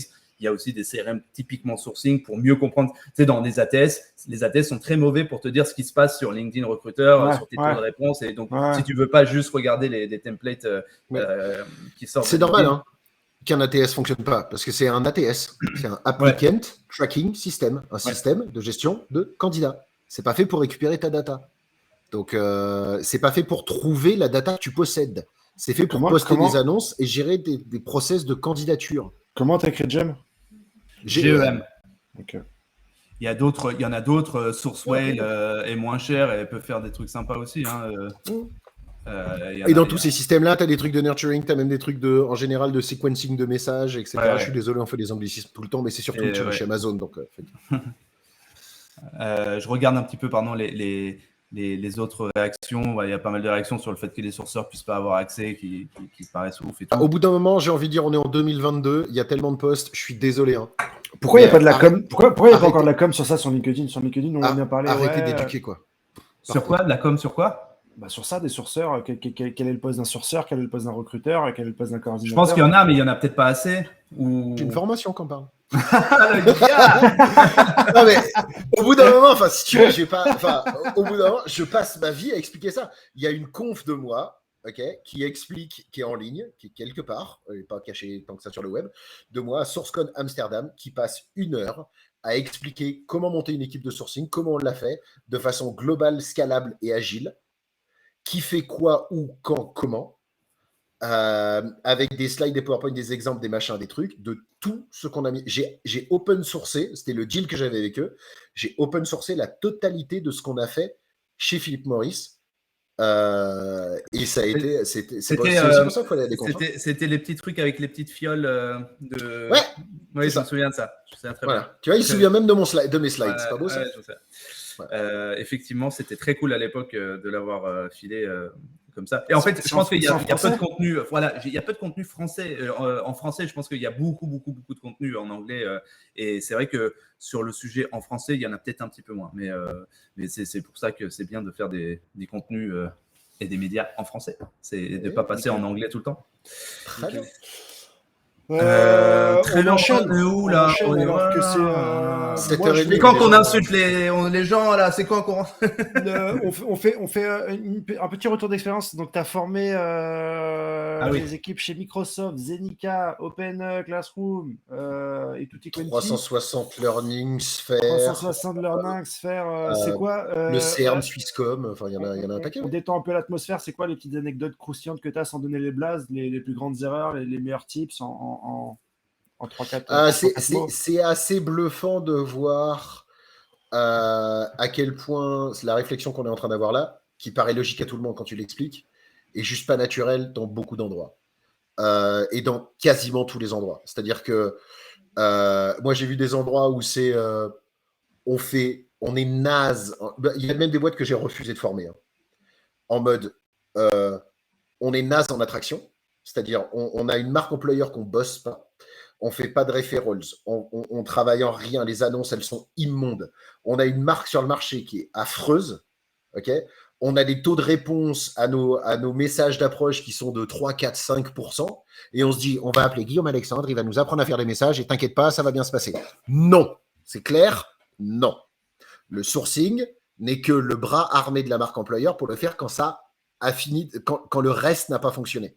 Donc, dire je vais mettre 50 sourceurs, tu peux en mettre 300 si tu veux, mais 300 sourceurs avec 3% de taux de réponse, c'est moins fort que 2 sourceurs avec 80% de taux de réponse parce que le reste, il fait que ça fonctionne. Tu vois ce que je veux dire ? C'est aussi mathématique que ça. Et en fait, tu t'éclates la tête en tant que sourceur dans ces environnements-là. Donc, au bout d'un moment, moi, j'ai arrêté de les former. Les boîtes que j'ai formées étaient dans cette démarche-là parce qu'en fait, j'ai la chance de pouvoir choisir avec qui je forme parce que je ne peux pas former tout le monde et je ne peux pas y passer ma vie. Donc, les boîtes avec lesquelles j'ai bossé étaient soit très avancées, ok, soit étaient pas du tout dans ce truc-là, mais avaient envie d'y aller. Tu vois ce que je veux dire ? Et moi, mon why, tu sais, on parle toujours du why et tout ça, c'est de faire avancer le sourcing. Donc, quand les gens... Quand les gens ont tu peux traduire pour ceux qui parlent pas anglais. En fait, c'est pour lui en vrai. Il a pas le temps de... Simon Sinek, Start with Why. Allez-y directement, le cercle d'or si vous allez sur YouTube, la base. Moi, mon objectif, c'est de faire avancer ça. Donc, je suis arrivé à des endroits où j'ai formé des gens qui font de la chasse de tight. Mais mon Dieu, quand tu regardes derrière, mais c'est pas qu'elle brûle la baraque. C'est que c'est au petit bonheur la chance. Tu tapes 2 mots-clés sur LinkedIn Recruiter et tu espères que ça se passe. Et tu fais, c'est ça, cette boîte-là ? Il y a du taf. Donc non, c'est hyper enrichissant à chaque fois. En fait, le plus dur, moi, j'adore former. C'est vraiment un vrai kiff d'être en discussion avec les gens et de les faire évoluer. Et en fait, dans une salle, quand je le fais en perso ou même quand c'était en visio, tu as des yeux qui s'allument. Je vais prendre un exemple très simple. Il y a 4 ans, 5 ans, donc avant que je lance la formation, tout ça, pour aller aider une copine, je suis allé former une boîte qui s'appelle Kininfo à Genève. Ils étaient 12. J'y ai passé qu'une journée parce que voilà, j'avais pas le temps, etc. J'ai fait pour faire plaisir à une copine. Il y a un mec dans la salle, il y a ses yeux qui sont allumés. Ce gars, il s'appelle Noé Antona. 4 ans plus tard, ce gars, il est actuellement pour l'instant chez Proton, qui est une boîte qui est en pleine scale, etc. Il a moins de 30 ans. Il a tout compris. Il a bossé chez SonarSource. Il a fait rentrer 68 devs en 1 an tout seul. Tout seul. Okay, avec rien comme outil. En pur sourcing, en direct avec les managers, il en a fait rentrer plus de 60. C'est des chiffres bio ? C'est des chiffres bio ou il y a des OGM dans 68 ? Ouais. Et c'est, alors, certes, c'est à Genève, donc Genève est attractif. Et tu es chez SonarSource. Et chez SonarSource, tu ne recrutes pas des Java. Tu recrutes des mecs qui fabriquent un code qui est capable de vérifier si le code Java est bien fait. Donc, t'imagines le niveau du truc. Voilà, tu crées des monstroplantes. Et j'ai eu la chance de créer quelques monstroplantes. Il y en a certains dont je ne peux pas encore parler parce qu'ils sont sur le point d'avoir des nouveaux jobs et j'attends, mais ça va sentir très bon et je suis très très fier d'eux. Qu'on monté leur boîte, qu'on lancé leur truc et tout ça. J'ai des super histoires, même avec quelqu'un qui montait, je suis originaire de Charente, mes parents sont à Cognac, un mec qui était à Angoulême, qui m'appelle en disant j'ai monté mon cabinet de recrutement, je vais me faire former par toi. Je fais attends, je vais faire du sourcing en Charente, mon gars, mais qu'est-ce que tu fais ? Et en fait, le type hyper sympa, on a fait le bootcamp ensemble, il a tout compris. Et il venait de monter sa boîte et il a déjà pris une avance sur les autres incroyable. Parce que c'est des gens qui sont ouverts d'esprit et qui ont envie de challenger. Le plus dur à challenger, c'est le « Ah bon, on a toujours fait comme ça et on va continuer ». Là, je m'emmerde et je m'en vais. Ça m'intéresse pas. Moi, ce qui m'intéresse, c'est les gens qui ont envie de se challenger. Voilà. Et d'aller plus loin et de toujours améliorer. Et qui se disent « Ah, je suis à tant de pourcents de taux de retour, est-ce que je peux faire mieux ? Comment je peux faire mieux ?» Et là, on va s'amuser un peu. Est-ce qu'il y a des équipes sur lesquelles qui t'ont justement peut-être un peu plus bluffé, t'y allais en mode bon bah ça va être la grosse boîte et au final le niveau était bien meilleur que ce que tu pensais ? Pas chez les grosses boîtes. En fait, ce qui est hyper intéressant, c'est que là où c'est le plus dur, c'est quand ta marque employeur, en fait, quand tu es dans une belle boîte, mais que les mecs de chez toi font rêver les très très gros. Donc pour moi, les meilleurs que j'ai vus, c'est l'équipe de Zenica, clairement. L'équipe de Sphère, il y en avait des bons, mais chez Zenica, parce que tu es dans une ESN de très haut niveau, donc tu es ultra exigeant sur ce que tu veux. Et en fait, toutes les jolies licornes de la Tech Nation ne rêvent que d'une chose, c'est de piquer du monde chez Octo, Sphère, Zenica et tous les autres, et toutes ces boîtes-là. Donc toi, tu sais que tu as le backup de ta boîte, et en plus, Coralie a fait un super boulot, elle est au board, etc., et bravo à elle, etc. Et elle a recruté des gens hyper forts, Loïc et tout, pareil, qui ont les yeux qui pétillent, qui sont prêts à challenger, parce que clairement, tu dois attirer des gens qui peuvent aller chez Google demain matin s'ils veulent, que tous les sourceurs recruteurs tech de la planète harcèlent de messages tous les jours, donc il faut que tu bosses sur ta rétention. Parce que t'es une ESN et tu veux les meilleurs. Et ils ont réussi à faire des choses où ils ont recruté des gens qui sont tellement bons que ça a fait avancer le business, etc. Allez voir. Ça, si tu veux une belle équipe qui a une belle vision, une vraie envie, qui se donne les moyens, qui se donne le temps de bien faire les choses, l'équipe de Coralie, voilà. Ils sont super forts. J'ai mis son lien dans le chat. Je pense qu'il y a certains noms qui sont. Enfin, comment il s'appelle le gars Loïc Langrand. Il est encore là-bas aussi, lui? Ouais, Loïc, il est très certains, fort aussi.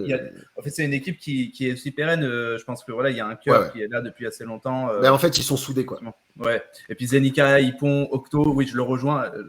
C'est vrai que c'est tout le monde finalement. C'est les targets number one. Ouais, c'est les targets faciles, quoi, parce que tu y vas avec le côté, vas-y, viens en interne, vas-y, je te paye plus. Exactement. Et donc, c'est là que sont les meilleurs sourceurs à l'heure actuelle de ce que j'ai vu. C'est là que sont les meilleurs sourceurs parce que, évidemment, quand tu as une super marque employeur, ça aide. Hein. Moi, je dis toujours, hein, le recrutement avec une belle marque employeur, c'est comme Tony Stark qui débarque dans un bar pour aller draguer une fille. Hein.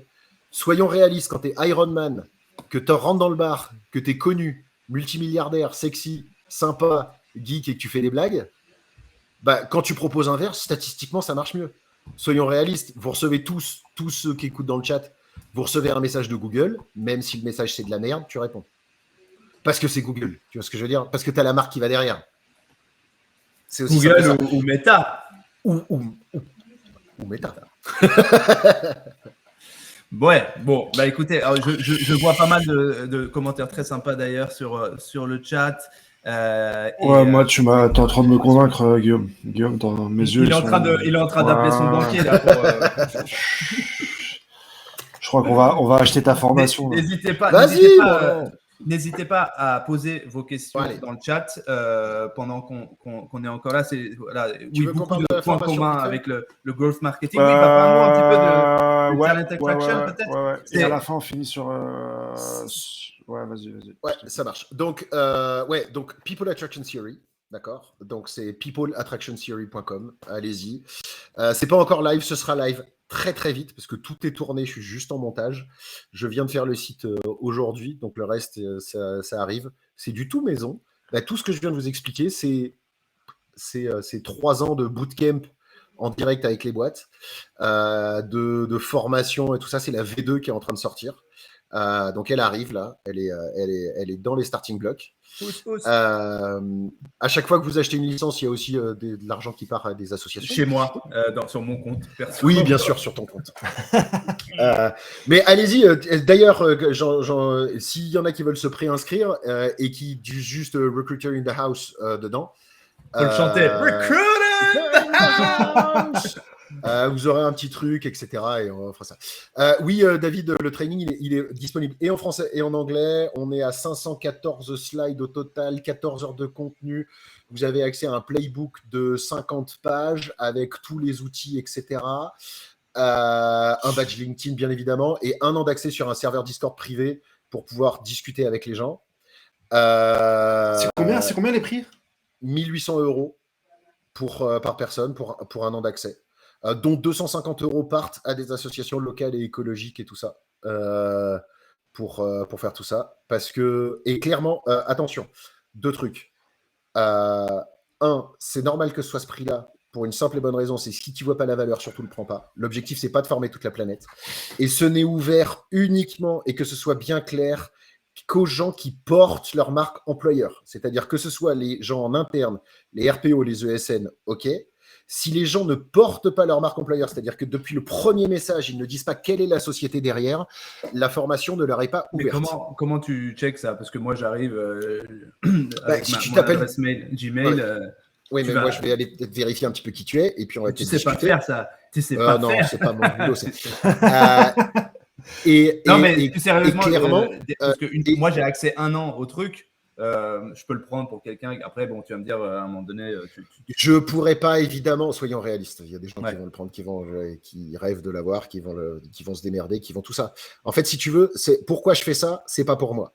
c'est que dans les outils que je donne et dont je parle, on parle de scraping, on parle d'enrichissement de données, on parle de trucs, de trouver les adresses email sur GitHub en un clic, des bookmarklets, des machins, des trucs comme ça. Si tu portes ta marque employeur, tu peux pas te permettre de contacter 3000 personnes et de leur envoyer de la merde. Parce que tu portes ta marque. Si jamais tu portes pas ta marque et que tu as un intérêt financier parce que tu as un cabinet ou un truc comme ça, ou même juste tu portes pas ta marque, donc quelque part, c'est pas très grave, qu'est-ce qui va se passer? Je te file ces outils-là. Statistiquement, il y en aura au moins un ou deux qui vont flinguer le marché.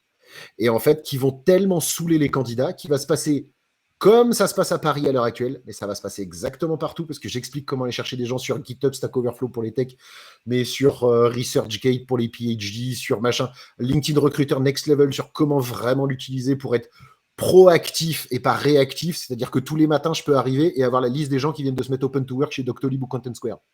Tu vois, pour être le premier à les appeler. Avec les notifs pas que avec les notifs, justement, parce que les notifs, elles ne marchent pas. Donc tu as plein de trucs, c'est vraiment comment pousser l'outil à fond pour être ultra stratégique là-dessus. Donc ça, je veux pas mettre les clés de la bombe atomique dans les mains de gens qui ne portent pas leur marque, parce que si tu portes ta marque, tu peux pas te permettre de faire de la bêtise. Ou sinon, si tu fais des bêtises, tu flingues ta boîte. Et là, tu as flingué ta boîte, mon grand.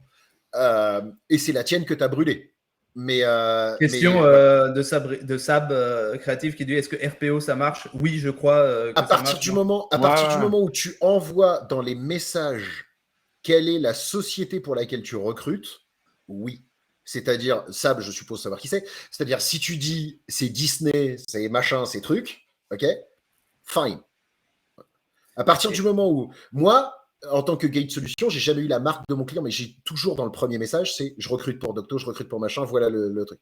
C'est juste logique parce que derrière, tu vas pas flinguer la marque de ton client parce que tu peux pas te le permettre et tu joues avec vraiment cette marque. Voilà. Nice, yes, you know me. Et t'as reconnu, vous êtes reconnu. Et soyons clairs, si jamais il y a quelqu'un qui s'amuse à faire le malin, parce que je prévois quand même le truc. Tu lui casses les genoux. Non, mais c'est l'avantage d'avoir bossé en cabinet anglais, tu vois ce que je veux dire. C'est révocation de licence. Ouais, c'est bien ce que je dis. Révocation de licence et 100% de l'argent part à la sauce directe. Tu vois ce que je veux dire? Comme ça, quelqu'un en profite et toi, t'es banni. En 10 points, ça apporte quoi enfin, en 10 points, excuse-moi. Concrètement, ça apporte quoi ta formation? Donc, ok, gestion des notifications par boîte, etc. C'est qu'est-ce que le sourcing? Quand est-ce qu'il faut en faire? Comment on fait? Qu'est-ce qu'un briefing de poste? Après, quand j'ai compris qu'il fallait que j'aille sourcer, c'est-à-dire c'est sûr qu'il faut que j'aille sourcer, c'est quoi le sourcing? Dans le sens, comment est structurée la donnée? En fonction des structurer la donnée, quelle technique je vais utiliser? Comment je vais aller du plus simple au plus compliqué? Parce que si j'ai des gens dans mon ATS avec le numéro de téléphone, l'email, etc., pourquoi est-ce que je vais aller m'embêter à aller chercher sur Instagram? C'est complètement débile. Donc, gagne du temps. Comment être efficace et scalable? Okay, et comment je vais faire les CVTech, les ATS? À partir de ce moment-là, tu vas commencer à pouvoir descendre sur qu'est-ce que la structuration de données sur l'open web pour aller chercher les CV perso, pour pouvoir aller sur Stack Overflow, sur GitHub, une grosse partie sur LinkedIn Recruiter. Et après, enfin, le plus compliqué qui va être le sourcing par comportement, c'est-à-dire comment identifier des gens par comportement, tu vois, c'est ce dont on parlait avec les events, là, les petits trucs. Comment je vais pouvoir revalider de la data en masse que je vais trouver sur le web, la data en masse. Comment je vais revalider de la data en masse, l'argent en masse, pour utiliser LinkedIn non pas comme un outil d'enrichissement et pas un outil de recherche.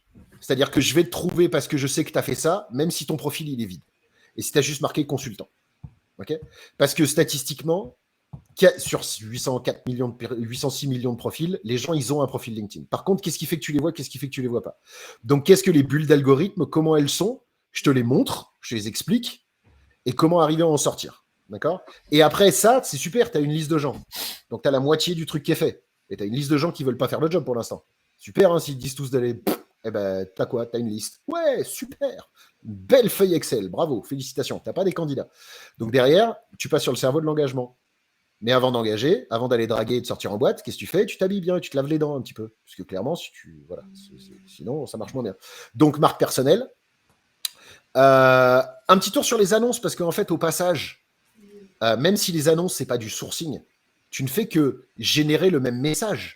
C'est-à-dire que tu vas juste mettre en face de la personne l'annonce qu'il n'a pas vue, qu'il ou elle n'a pas vue. Si la personne l'avait vue, elle aurait été bien. Donc déjà, au passage, refaisons aussi les annonces, ça ne fera pas de mal, hein, même si ce n'est pas vous, mais réfléchissez aux annonces comme si vous réfléchissiez à un message d'approche. Pourquoi? Et après, toute une partie sur basé sur des principes neuroscientifiques, etc. Comment faire un message d'approche? Qu'est-ce qui fait que les gens vont dire... Qu'est-ce qui fait que toi, quand je te contacte, si je te demande, Michael, tu cherches un taf? La réponse est non. T'en as un. Non, ouais. Par contre, si je te dis, qu'est-ce qui fait... Si tu devais changer une chose à ta situation actuelle, professionnelle actuelle, quelle serait-elle? Tu te mets automatiquement dans une position de changement. Parce que là, tu te dis, il y a un truc potentiellement à améliorer. Et après, on va parler des leviers de motivation, et puis on va finir par le briefing de poste, et voilà, on a fini. Par le brief téléphonique, c'est-à-dire la discussion téléphonique avec la personne, le premier call. Et après, la personne est un candidat. Terminé, bonsoir, ça devient du recrutement. La formation est finie, on se retrouve sur le Discord, et on discute, et on fait des blagues. Voilà. Fastoche! Fastoche. Et effectivement, je rejoins sur un point qui est qu'aujourd'hui, en fait, que tu sois copywriter, sourceur, recruteur, talent marketing, marque employeur, talent intelligence, etc., à un moment donné, le contenu, et moi je le prends tout en haut, là, le contenu média, à la limite, voilà, je fais une belle interview, je fais un beau blog, un bel article. Ça, derrière, tu peux le casser en petits bouts pour les sourceurs, en petit bout pour ton truc, en petit bout pour ton annonce. Et donc, à un moment donné, maîtriser ça. En tant que sourceur, récupérer une petite partie pour dire tiens, voilà l'interview d'un mec qui va vivre la même chose, qui est passé par là et qui voit la même chose que toi, etc. C'est marque employeur et sourcing, ça marche ensemble. Et la marque employeur, c'est pas une partie de l'attraction, ça baigne l'attraction. C'est la pierre angulaire de tout le bazar. Voilà. Et après, tu l'articules de différentes manières. Et le sourcing n'est qu'une manière de l'articuler. Voilà. C'est pour ça que c'est ouvert qu'aux gens qui ont la marque employeur. Alors, 1h20 qu'on est connecté. Oui. On est encore 32, 34 à être connecté. On a une dizaine de minutes parce que je sais que toi, tu as un truc qui t'attend. Une dizaine de minutes, pas mal de choses à parcourir. Guillaume va à la fin quand même nous annoncer. On a fait du teasing. Il va quand même nous donner une petite annonce en exclu live sur Recruit. Et le recrutement dans la maison. Dans la maison. Et du coup, dans le Jura. Le recrutement dans le Jura. Les rousses, mon gars. Et du coup, il y avait quand même un autre sujet. Je me rappelle plus ce qu'on voulait. Il y avait un tout petit truc que je voulais un peu titiller. Voilà. Nico Galita est peut-être encore connecté. Et du coup, c'était parce que moi, au moment où je suis rentré un petit peu en contact avec toi, vas-y. C'est vrai que je t'associais beaucoup, moi, plutôt à la grande messe des noms connus un petit peu en France, des sourceurs, des recruteurs, des organismes de formation, etc. Et petit à petit, en se voyant un petit peu, on avait eu certains débats animés de fond, de forme et tout. Et j'ai pu voir récemment aussi encore que parfois, que ce soit sur la définition du sourcing, que ce soit sur des petits trucs, il peut y avoir des dissonances entre, par exemple, des gens que je pensais sur lesquels vous étiez plutôt plus alignés. Enfin, quand je dis je pensais à l'époque surtout. Et donc, j'étais intéressé d'avoir je suis là, je fais ma vaisselle en même temps. Quel homme moderne, on est là. Ouais. Et du coup, voilà, c'était juste pour avoir ton avis, pas forcément que sur l'école du recrutement, mais un peu sur le game dans l'absolu. Ok, sans langue de bois, sur la définition du sourcing, ça va être très simple. Si le sourcing égale l'approche directe et que les annonces, on est d'accord, c'est pas de l'approche directe, alors mathématiquement, le sourcing est différent d'une annonce. Point. Je veux dire, c'est maths. Et encore une fois, c'est logique. Après, si on confond sourcing avec attractivité en général, c'est juste qu'on n'a pas compris ce que c'était que le sourcing, ou alors on met tout dans le même panier et en différenciant pas les choses, ça va pas dans le bon sens. Mais après, c'est des divergences et bref. Si tu veux parler de... En fait, c'est simple. Il y a une vraie dichotomie pour moi, entre Linkhumans et l'école du recrutement. Linkhumans avait clairement l'objectif de faire avancer le schmilblick. D'accord, avec le trou Paris, le schmilblick a avancé, tu viens, tu discutes, etc. À une époque, trou Paris, notamment Laurent Brouat, avait décidé de l'arrêter. Nous, on avait décidé, on se disait, c'était l'endroit où on se retrouvait, un peu comme on se retrouvait à Amsterdam, tu vois, avec les Français, avec des Jean-Marie Caillot, etc. On se retrouvait, Arnaud Potier, on se retrouvait à Trou Paris. Et c'était hors de question, nous, organisant Trou de Geneva, c'était hors de question que Trou Paris meure.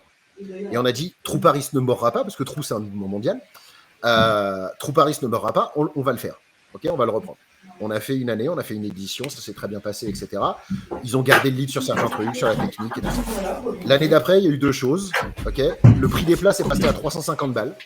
Et là, je suis pas, sachant que nous, on n'a jamais été payés et qu'on n'a jamais demandé rien et tout ça. Je crois que la dernière année, même mes frais n'ont pas été remboursés. Okay, ça, c'est pas grave, on s'en fout, c'est même pas pour l'argent. J'ai jamais fait pour l'argent, j'ai jamais pris un centime de Trou Paris ou de Trou de Geneva. Guillaume, arrête. On aime tous l'argent. le fait de dire... des bananes, ouais, mais si tu viens à un événement... si tu viens à un événement à 350 balles, t'attends un retour sur investissement. Or, un trou, c'est quoi? C'est une discussion entre gens. Et une discussion entre gens, pour moi, le principe de base, c'est que tu vas pas payer pour discuter. Tu vois ce que je veux dire? C'est-à-dire que tu rembourses les frais, oui. Peut-être que ça coûte un peu plus pour faire vivre l'événement, ok. 350 balles pour venir discuter avec des gens, t'attends un retour sur investissement. Donc, à partir de ce moment-là, il y a des gens qui se sont permis de me faire des réflexions du style « Guillaume, tu viens à un trou et tu fais trop le professeur, l'arrogant, le machin, le truc. » Je dis « Mais oh, moi, je viens gratos à trou, je me fais chier à l'organiser parce que j'ai envie de discuter avec des gens qui sont là. Je ne suis pas là pour faire de la formation et monter des gens. » Il y a eu des talks qui ont été faits sur comment... Moi, là, c'est rentré là. Le jour où il y a eu un talk sur un truc, comment faire 4000 likes avec un lama. En fait, pour moi, ce n'est pas l'objectif d'un trou de se dire, voilà comment on fait 4000 likes avec un lama, parce que ce n'est pas ça qui apporte de la valeur au marché. La course au like n'apporte pas la valeur intrinsèque au discours et à la structuration de pensée et au fait que ça va faire avancer le marché. Parce que sinon, tu fais des sondages. Je fais une petite pause sur ça. Juste me fais l'avocat du diable et donc là, bon, je pense qu'on peut tous être que d'accord là-dessus. À quel moment est-ce que tu associes ça sur, si j'ai compris, tu disais en gros, à partir du est devenu l'école ou la conférence du recrutement. Je ne sais pas si tu fais référence à maintenant la conférence du recrutement. Non, l'école du recrutement, quand la boîte a changé de l'incumbents à l'école du recrutement, c'est devenu une boîte qui a besoin de gagner de l'argent. Ok, donc tu dis qu'il y a un qui est là pour vendre du contenu. Différent. Et dans le contenu qu'ils vendent, ils vendent également le contenu qu'ils connaissent. Et le contenu qu'ils connaissent, c'est soit des choses qui arrivent des livres, soit des choses qui arrivent de l'expérience des gens qui l'ont partagé gratuitement dans des trous, par exemple. Et ça, que ce soit vendu alors que ça a été donné gratuitement, m'emmerde. Ok. C'est-à-dire de faire du business et de gagner de l'argent avec ça. Soit tu crées ton contenu, tu gères ton contenu avec tes bouquins, tes machins, tes trucs, et tu poses, et fine. Mais à partir du moment où je vais prendre un truc simple, je vais remettre l'église au milieu du village, et je vais me faire chier dessus par paquet de 12 derrière, et je m'en fous. Hein. Je vais vous expliquer dans 2 minutes pourquoi je m'en fous. On te couvre, Guillaume. Ouais. Recruteur n'est pas un métier. Qui a dit cette phrase? Socrate. Non, c'est Jean-Marie Caillot. D'accord, que ce soit bien clair et que ce soit bien dit. Ça sort de Jean-Marie Caillot. Okay, ça sort de lui, quand même. Donc, c'est qui Jean-Marie Caillot pour ceux qui ne connaissent pas? Jean-Marie Caillot, c'est il a Work Meetender, il écrit beaucoup, il blogue beaucoup, il a été à tous les trous Paris. C'est un gars qui est top et qui est clairement à connaître. Allez-y, foncez. C'est un mec qui est vraiment super. Donc. Tu vois, même pas pour revenir sur Trou Paris, si tu veux, sur l'idée même, Trou Paris, ça a été déposé à l'INPI, alors que c'est un truc qui est mondial et qui leur appartient pas au départ. Mais bon, bref, peu importe, c'est pas grave. Il aura, pour info, Nico est dans le chat et peut-être que quelqu'un de l'organisation aura un droit de réponse un peu plus long d'ailleurs prochainement, on n'en dira pas plus. Recruteur, il disait juste MDR, c'est quoi cette légende comme quoi on n'a jamais été une asso, on a toujours été là pour gagner de l'argent dès le début. Oui. On va pas faire un débat. Rassam, tu montes en sauce. Moi, je dois me barrer dans 2 minutes. Oui, pardon. Non, mais il y aura un droit de réponse un peu plus long. Vous inquiétez pas. Okay. Donc là, on écoute l'avis. Oui, non, mais qu'ils aient gagné de l'argent à une époque, etc. Et tout ça. À 350 balles, je trouve que c'était pas, ou en tout cas, l'esprit était plus le même. Voilà, parce que les gens venaient pour un retour sur investissement et c'était pas l'esprit qu'on cherchait. Ok. Sachant que c'est moi qui ai trouvé les salles quand on s'est fait prêter gratos, etc. Enfin, tu vois, c'était vraiment trou. Ça doit être Chips Coca dans l'idée, en tout cas. Même si tu fais un truc un peu mieux. Bref, donc voilà, à partir du moment où tu reprends du contenu qui ne t'appartient pas forcément, parce que tu es venu demander à des gens de venir faire des cours à l'école du recrutement et que derrière, tu en fais des guides, des articles, des machins, des trucs, et que tu le marketes avec ton nom et pas avec celui des autres, ça va commencer à me poser problème. En fait, c'est soit tu cites tes sources, et là, il n'y a pas de souci. Sinon, ça va vraiment me poser un souci. Et donc, moi, je ne cherche pas à être aligné avec ça. Après, dans ce qu'ils disent, il y a des trucs qui ne me plaisent pas, mais ça, après, chacun a le droit d'avoir son truc. Mais voilà, il y a une histoire de comment tu fais. On va dire, c'est chacun son truc. On va finir sur ce sujet là-dessus où en plus Nicolas dit oui, en plus j'ai l'histoire complète et au final je suis davantage d'accord avec Guillaume qu'il le pense, il lui manque par contre une info. Mais très bien, à suivre ce petit débat. Je te laisse la main Mickaël parce que je sais que tu es pressé par le temps et il nous reste quand même une information exclusive. Non, on peut pousser à 10 minutes parce que c'est hyper intéressant. On pousse à 10 minutes, j'ai un gros live derrière mais je vais le décaler pour c'est difficile de justifier 350 auprès de la finance pour un événement trou. Après, c'est toujours parce que c'est de pas justifier ça. des events quand même. Voilà. Oui, non, mais d'accord, mais c'est pas trou, c'est pas une conférence où tu payes ou un truc comme ça. C'est pas un SourceCon, c'est pas un Sourcing Summit où tu viens avec des gens qui viennent te faire des présentations et tu viens prendre de l'info. Tu vois, je comprends ça. Tu vois, si je viens présenter en open source le modèle de PMI, qu'il y ait des gens qui viennent et qui payent leur billet pour se dire parce que je vais gagner du temps. Fine. Mais là, je suis speaker, je suis keynote et je suis sur scène. Un trou, c'est des gens qui discutent. Et donc, ils sont pas là pour venir prendre. Moi, je suis là pour autant prendre que donner. Parce que je veux dire, sinon, je viens pas. Et donc, si on me demande de venir donner, ça s'appelle une conférence, ça s'appelle pas une non-conférence. Voilà. Ok, écoutez, très bien. Alors, il y en a qui partent. Restez connectés, ceux qui sont intéressés. Je comprends ton discours, Guillaume, mais est-ce que c'est pas juste un moyen de tacler l'école du recrutement? En gros, que leur contenu ne vienne pas d'eux-mêmes, dans le monde dans lequel on vit, où on pioche un peu tous à gauche et à droite, surtout qu'on a la même source, est-ce que c'est pas juste un talon d'Achille que tu as vu chez eux pour pouvoir les tacler? Ou est-ce que vraiment, au fond de toi, c'est tes valeurs personnelles et vraiment au fond de toi, mais sans langue de bois, il y a une différence entre s'inspirer, ok. Enfin, si tu veux, il y a des commandements chez l'école du recrutement. Il y en a 10 ou... Et voilà, et je ne sais pas combien il y en a. Et je comprends la logique du voler est un art, etc., qui fait partie de leur commandement. Je l'entends, je vois le principe parce que tu dois le sublimer. Et oui, des fois, ils apportent des trucs. Et clairement, tu vois, dans ma formation, par exemple, je crois que dans le playbook, pour les Français, le lien vers comment faire une belle annonce, ok, dans le playbook, j'ai mis le lien vers leur contenu. Parce que je trouve que ce contenu, il a été très bien fait. Bon, ce contenu, il vient principalement de Shirley Almosnichich. Certes, il a été, on va y dire, le framework, il a été fait par LEDR, et voilà. Mais moi, je veux juste qu'on rende à César ce qui appartient à César, c'est tout. Et qu'on dise, ça vient pas de nous. En fait, tu peux pas le marketer en disant, ça vient de nous, quand ça vient pas de toi. Tu dis, c'est un tel qui l'a dit. Moi, dans ma formation, tu entendras toujours ça vient d'un tel, ça vient d'un tel, ça vient d'un tel. Si j'ai fait des erreurs, peut-être qu'il y a des trucs, tu sais, avec le temps, tu intègres des trucs et tu sais même plus d'où ça vient. Voilà. Mais je référence les gens et tous ces trucs-là. J'ai aucun souci avec ça. Ça n'empêche pas de faire une formation intéressante, mais tu peux rediriger. C'est pas toi qui dois centraliser la connaissance, en fait, si tu veux. On a fini le professeur d'université que tu devais aller voir dans une chaire parce que c'était lui qui avait la divine connaissance et qui te l'amenait. Maintenant, tu as Internet et tu peux le challenger toutes les 2 minutes. Donc, tu as plus un intérêt à travailler ensemble, à travailler en open source et à dire, voilà, ça vient d'un tel, ça vient d'un tel. Et ton job de curation est important. Et faire une bibliographie à la fin de ton truc en disant, voilà les gens dont je me suis inspiré, c'est pas ça. C'est quand tu es en train de le dire, tu dis, voilà, ça vient d'un tel, et un tel a dit ça, et ça, c'est très bien, et bravo à un tel, et allez voir ce qu'un tel fait. Autant d'Internet, autant sur la base, je suis d'accord avec toi, autant à l'époque d'Internet, c'est une méthodologie qui est carrée, mais qui est aujourd'hui, qui est complètement, tu peux pas et ben, je suis ça saccage ton propos. Moi, je vais raconter une histoire. Alors écoutez, moi, avec Rassam, nous avons décidé de faire une chaîne Twitch. Alors Twitch, ça a été créé par un tel et on a copié un tel. Et j'ai pris le train pour aller voir Rassam. Alors le train, tu le possèdes sur la RATP. Tu peux pas citer à chaque fois dans ton histoire toutes les gens qui t'ont. Tu vois ce que je veux dire? Il y a une différence quand tu sors. Non, attends.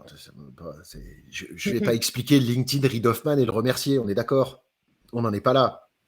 Non, il y a une différence quand tu marketes un truc comme étant ton contenu. S'il y a des sources, tu les cites, surtout si elles sont très inspirées de ces sources, de gens qui sont notamment venus donner un cours dans ton école. Point. Ok, ça c'est déjà plus, c'est plus précis. Voilà. Donc, bref.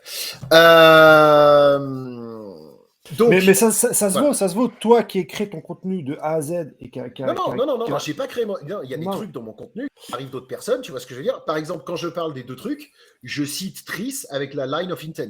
Tu vois ce que je veux dire? Okay. Je dis, c'est marqué. Ça, c'est inspiré de la line of intent de Tris Reville. D'accord. Okay. Tu vois ce que je veux dire? Et c'est pas. Et j'ai juste pris son truc et j'ai buildé par-dessus. Tu vois ce que je veux dire? Ouais. Voilà. Je dis pas ça, c'est. Voilà. Ok. Eux, dans l'équilibre. entre ce qui vient d'eux et ce qui vient pas d'eux, tu trouves que c'est déséquilibré, qu'ils citent pas, voire jamais, peut-être, les sources? Ouais, écoute, c'est plus dans l'équilibre. Je vais pas. Moi, j'ai discuté avec des gens qui m'ont dit ce qu'ils pensent. Ok, il y a des gens qui vont dire ce qu'ils pensent et il y a des gens qui vont se battre. J'ai pas envie de parler. Tu vois, il y a Nicolas dans le chat parce que je l'ai à côté qui parle de diffamation. Je diffame rien. Allez les voir si vous voulez. Gérez vos trucs.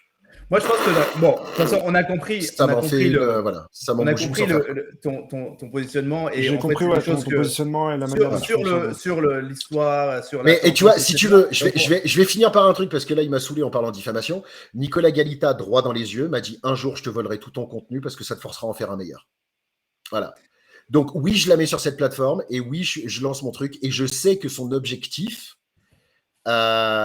c'est de reprendre pour le remettre à sa sauce. Et oui, il a un doc, tu vois, il dit qu'il a un doc entier avec les sources, et je dis oui, avoir un doc avec les sources, c'est différent que d'avoir un doc à la fin avec tes sources que personne n'a dit, c'est très différent, plutôt que de, quand tu es en train de dire quelque chose, dire ça vient d'un tel, ça vient d'un tel, ça vient d'un tel, et de rendre à César ce qu'il y a à César. C'est tout ce que je te demande. Et que ce soit de la diffamation ou pas, je vais rester calme parce que ça sert à rien. Donc voilà. Ouais, sur il dit MDR, c'était une blague, je vois le problème, et pour le coup, je suis très chaud pour de toute façon continuer à vraiment sur le fond, parce que sur la forme de toute façon on est tous des humains, on a tous eu des trucs. Moi le premier, je me suis pris la tête, j'ai insulté des grands-mères des fois un peu trop vite, etc. Donc il y a le côté perso, ça arrive, et sur le fond, moi ça m'intéresse quand même qu'on reparle un peu de ce truc, et notamment sur certains trucs, des tendances, comment les choses ont évolué. Je sais pas, est-ce qu'on est chaud pour conclure plus ou moins là, Michael? Ouais. Surtout cet aspect-là, on fera un autre contenu. Moi, ça m'intéresse de faire un autre contenu sous une autre forme, plutôt en termes d'interview qu'en termes de live, et plutôt sur le fond, pas sur qui fait quoi, mais sur la manière dont tu t'appropries une idée, la manière dont tu l'utilises, la manière dont tu l'exploites. Je pense que ça peut être un sujet intéressant, sans parler de toi ou de l'école du recrutement, parce qu'au final, les positions de chacun, je m'en fous. C'est plutôt la façon de penser derrière qui m'intéresse dans notre microcosme. Et peut-être, pardon, à la fin, si tu pouvais nous parler de ton actualité. Oui. Et finir par l'annonce que tu avais à nous faire. Mais déjà, ton actu, là, c'est quoi ton futur? Tu te lances dans le rap hardcore. Voilà, ça y est. Je me lance, je deviens menuisier. Peut-être, avant de dire ça, moi, on a vu pas mal de gens, je veux pas manquer de respect aux autres, mais c'est peut-être un des lives où j'ai appris le plus de trucs.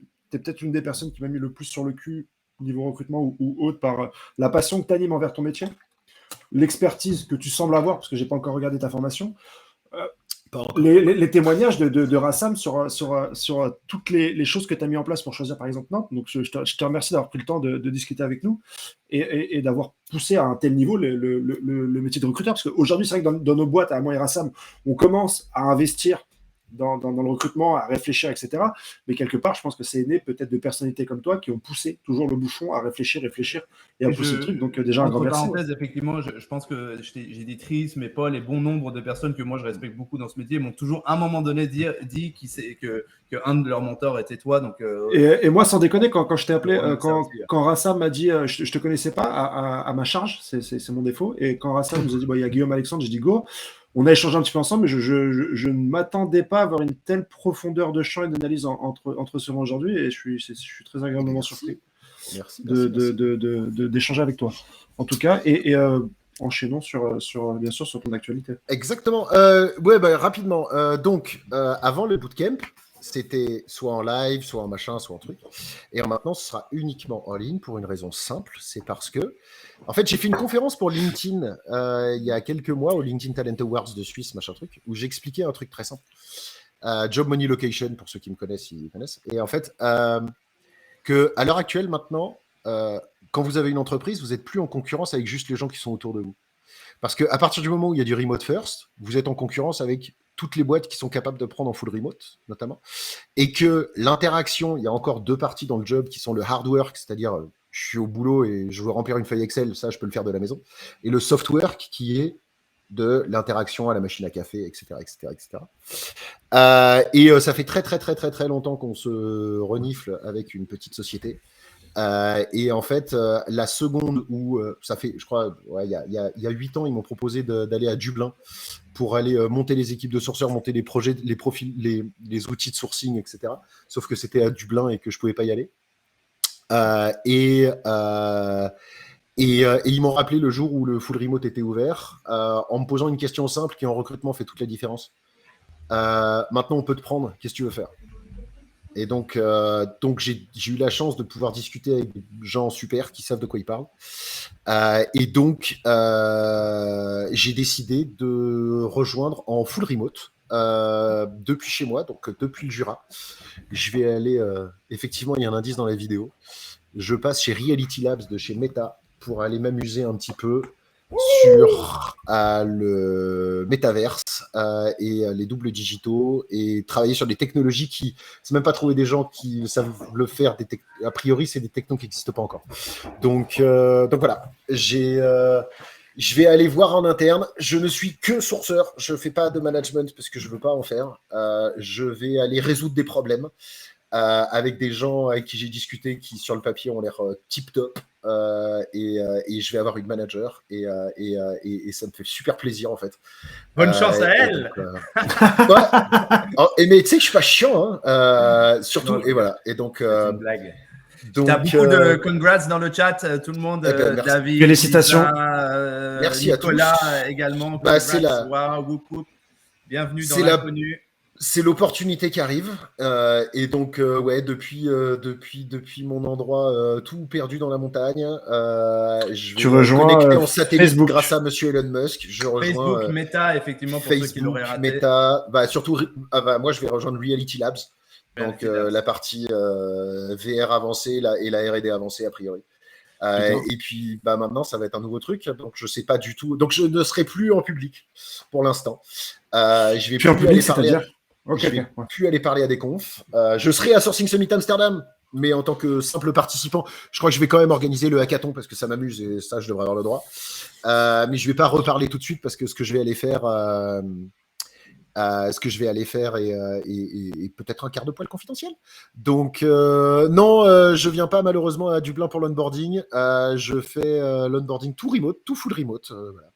basé au Rousse. Oui, l'indice il est là, c'est le petit. Voilà. Et ça, ok, d'accord. Un Oculus Quest. Un Oculus. Ok. Et bah, du coup, Nico, il te dit, maintenant, si tu vas devenir Iron Man, tu vas sourcer avec ta marque Iron Man. C'est un peu ça, parce que j'ai sourcé avec la marque PMI qui est, soyons clairs, un peu challenging. Voilà, exactement. On a peut-être, c'était pas la meilleure au départ. Maintenant, on va voir ce que c'est d'aller chercher des trucs avec ce genre de marque-là et d'aller voir. Et ceux qui n'ont jamais essayé ça, attendez avant d'en acheter parce qu'il y en a d'autres qui vont sortir. Mais tu sais, en fait, moi, quand j'ai mis ça, c'était avant de les rencontrer et de discuter avec eux. Tu te souviens de l'iPhone quand on faisait glou, glou, glou, glou, glou, et qu'on versait une bière et qu'on était content, qu'on faisait ça en est là. Ouais. Je pense qu'on va vivre une révolution. Et en fait, je vais aller voir un petit peu. On va voir comment ça se passe. Mais il y a peu de boîtes dans le monde où on peut aller potentiellement s'amuser là-dessus, quoi. Certains attendent l'annonce de Kylian Mbappé pour savoir s'il reste à Paris ou pas. Et nous, on a l'annonce de Guillaume Alexandre pour nous dire qu'il va chez Meta. C'est incroyable. Tu as beaucoup de réactions dans le chat pour te féliciter et dire qu'ils ont hâte de voir ce que tu vas faire. Et pourquoi pas un Twitch en VR, effectivement, un jour. Bientôt, avec plaisir. On va attendre le Cambria, le casque d'après, etc., qu'ils ont déjà préannoncé, etc. Annoncé ? Il va y avoir un nouveau. Le nouveau. Ça, c'est sorti il y a 4-5 ans. Donc la tech, elle date d'il y a 6-7 ans. Ouais. Ils sont censés ils ont dit, quand il y a eu l'annonce de Meta, il a Alors que déjà, celui-là, quand même, quand tu le mets, t'es un peu dans un. T'es ailleurs. Hein. Ouais, mais c'est moche. Ouais. Quand tu te balades dans avec les avatars comme ça, c'est un peu. Voilà. Il y a encore des trucs à faire, je pense. Donc, en tout cas, il y a room for improvement, on va dire. Donc, on va voir. Je ne sais pas du tout, j'en sais rien. Mais vous le savez avant même que LinkedIn soit au courant et que voilà, je serai mis sur le truc. C'est pour ça que la formation sera que en ligne parce que voilà, la formation elle continuera à tourner par elle-même. Okay. Et moi, je serai juste sur le Discord pour discuter avec les gens et répondre à des questions. Voilà. Bon, merci d'avoir partagé cette belle annonce avec nous, en tout cas. Merci surtout pour ce live. Clair. Le contenu était effectivement top. J'ai eu beaucoup de commentaires sur mon WhatsApp perso et dans le live de gens qui me disaient qui fait le contenu. On est à 1h43, les gens, on est à 32 connectés. Donc, les gens ont suivi. Ça montre quand même qu'il y avait un intérêt au-delà de l'annonce. On a lancé des perches que j'ai envie de continuer on sait très bien faire ça avec Michael. On va redébriefer, on va donner la parole à d'autres personnes qui ont un point de vue peut-être un peu différent, divergent, et voire même revenir vers toi. Ah bah non, tu pourras plus. Ah oui, parce qu'en plus on a une de tes dernières prises de position. Pour l'instant, en tout cas, je vais pas aller. Je vais aller. Tu mettras une perruque, on te filera une de nos perruques et tu viendras. Incognito. C'était super cool et agréable. Toi, c'est quoi un peu ton ressenti par rapport au live ? Qu'est-ce que tu t'es dit avant ? Qu'est-ce que tu t'es dit pendant ? Et qu'est-ce que tu penses après ? Non, mais si tu veux, c'est une discussion ouverte. C'est sympa d'avoir le chat pour interagir. Non, c'est juste ça change. Je fais assez souvent des podcasts. Où il n'y a pas cette interaction justement, et généralement c'est une personne qui parle à l'autre, et voilà.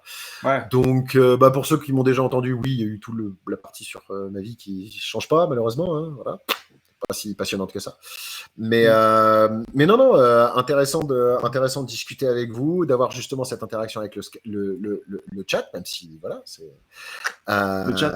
Effectivement, comme dit Nico, il y a un passage dont on se serait passé, mais je pense tous les deux, mais c'est la vie, c'est comme ça. On a le droit de pas être d'accord et on a le droit de shake hands and part ways, comme on dit en anglais. Voilà, on a le droit d'être d'accord sur le fait qu'on n'est pas d'accord. Agree to disagree. Voilà, exactement. We agree to disagree. Et je suis suffisamment con pour pas changer. Et vieux aussi. Donc, et en tout cas pour savoir où je veux et pas me contredire sur les trucs que je veux. Bref. Et c'est tout. Non, sinon, c'était super cool. Merci à vous d'organiser ça parce que c'est bien qu'il y ait une voix en français qui parle de sourcing, qui aille toucher des trucs. Je vous dis des Guillaume Lotte sur le Talent Intelligence, vous allez apprendre des trucs dans tous les sens. Il y a plein de gens, un Loïc Langrand sur comment recruter dans une belle ESN, il y a des super gens chez Sphere aussi, enfin, il y en a plein partout, des super personnes qui n'ont pas complètement la parole, donc c'est super que vous leur donniez la parole, donc merci à vous pour le travail que vous faites, continuez, et puis amusez-vous, parce que l'objectif c'est sur Twitch, il n'y a personne qui écoute, on s'en fout. On est chez c'est ça. J'ai quand même annoncé que j'allais chez Meta, chez Amazon, c'était quand même très rare. Parce que chez Amazon. Salut Jeff. Exactement. Salut Jeff. Bon, moi, il faut que je décolle. Je suis à la bourre. Je vois j'ai un live avec tous ceux qui sont restés et qui vont regarder le replay aussi parce qu'on va avoir beaucoup de replays, je le sens. Merci Guillaume, on se croisera peut-être à Amsterdam. J'aurais hâte que ce soit. J'ai tellement hâte. Ça fait 3 ans là, j'en peux plus. On attend. Je pense qu'à Amsterdam, ça va être du feu. Et bon courage à Michael aussi parce qu'il va avoir un gros Twitch là maintenant sur sa chaîne YouTube avec un gros. Bonne chance ça va.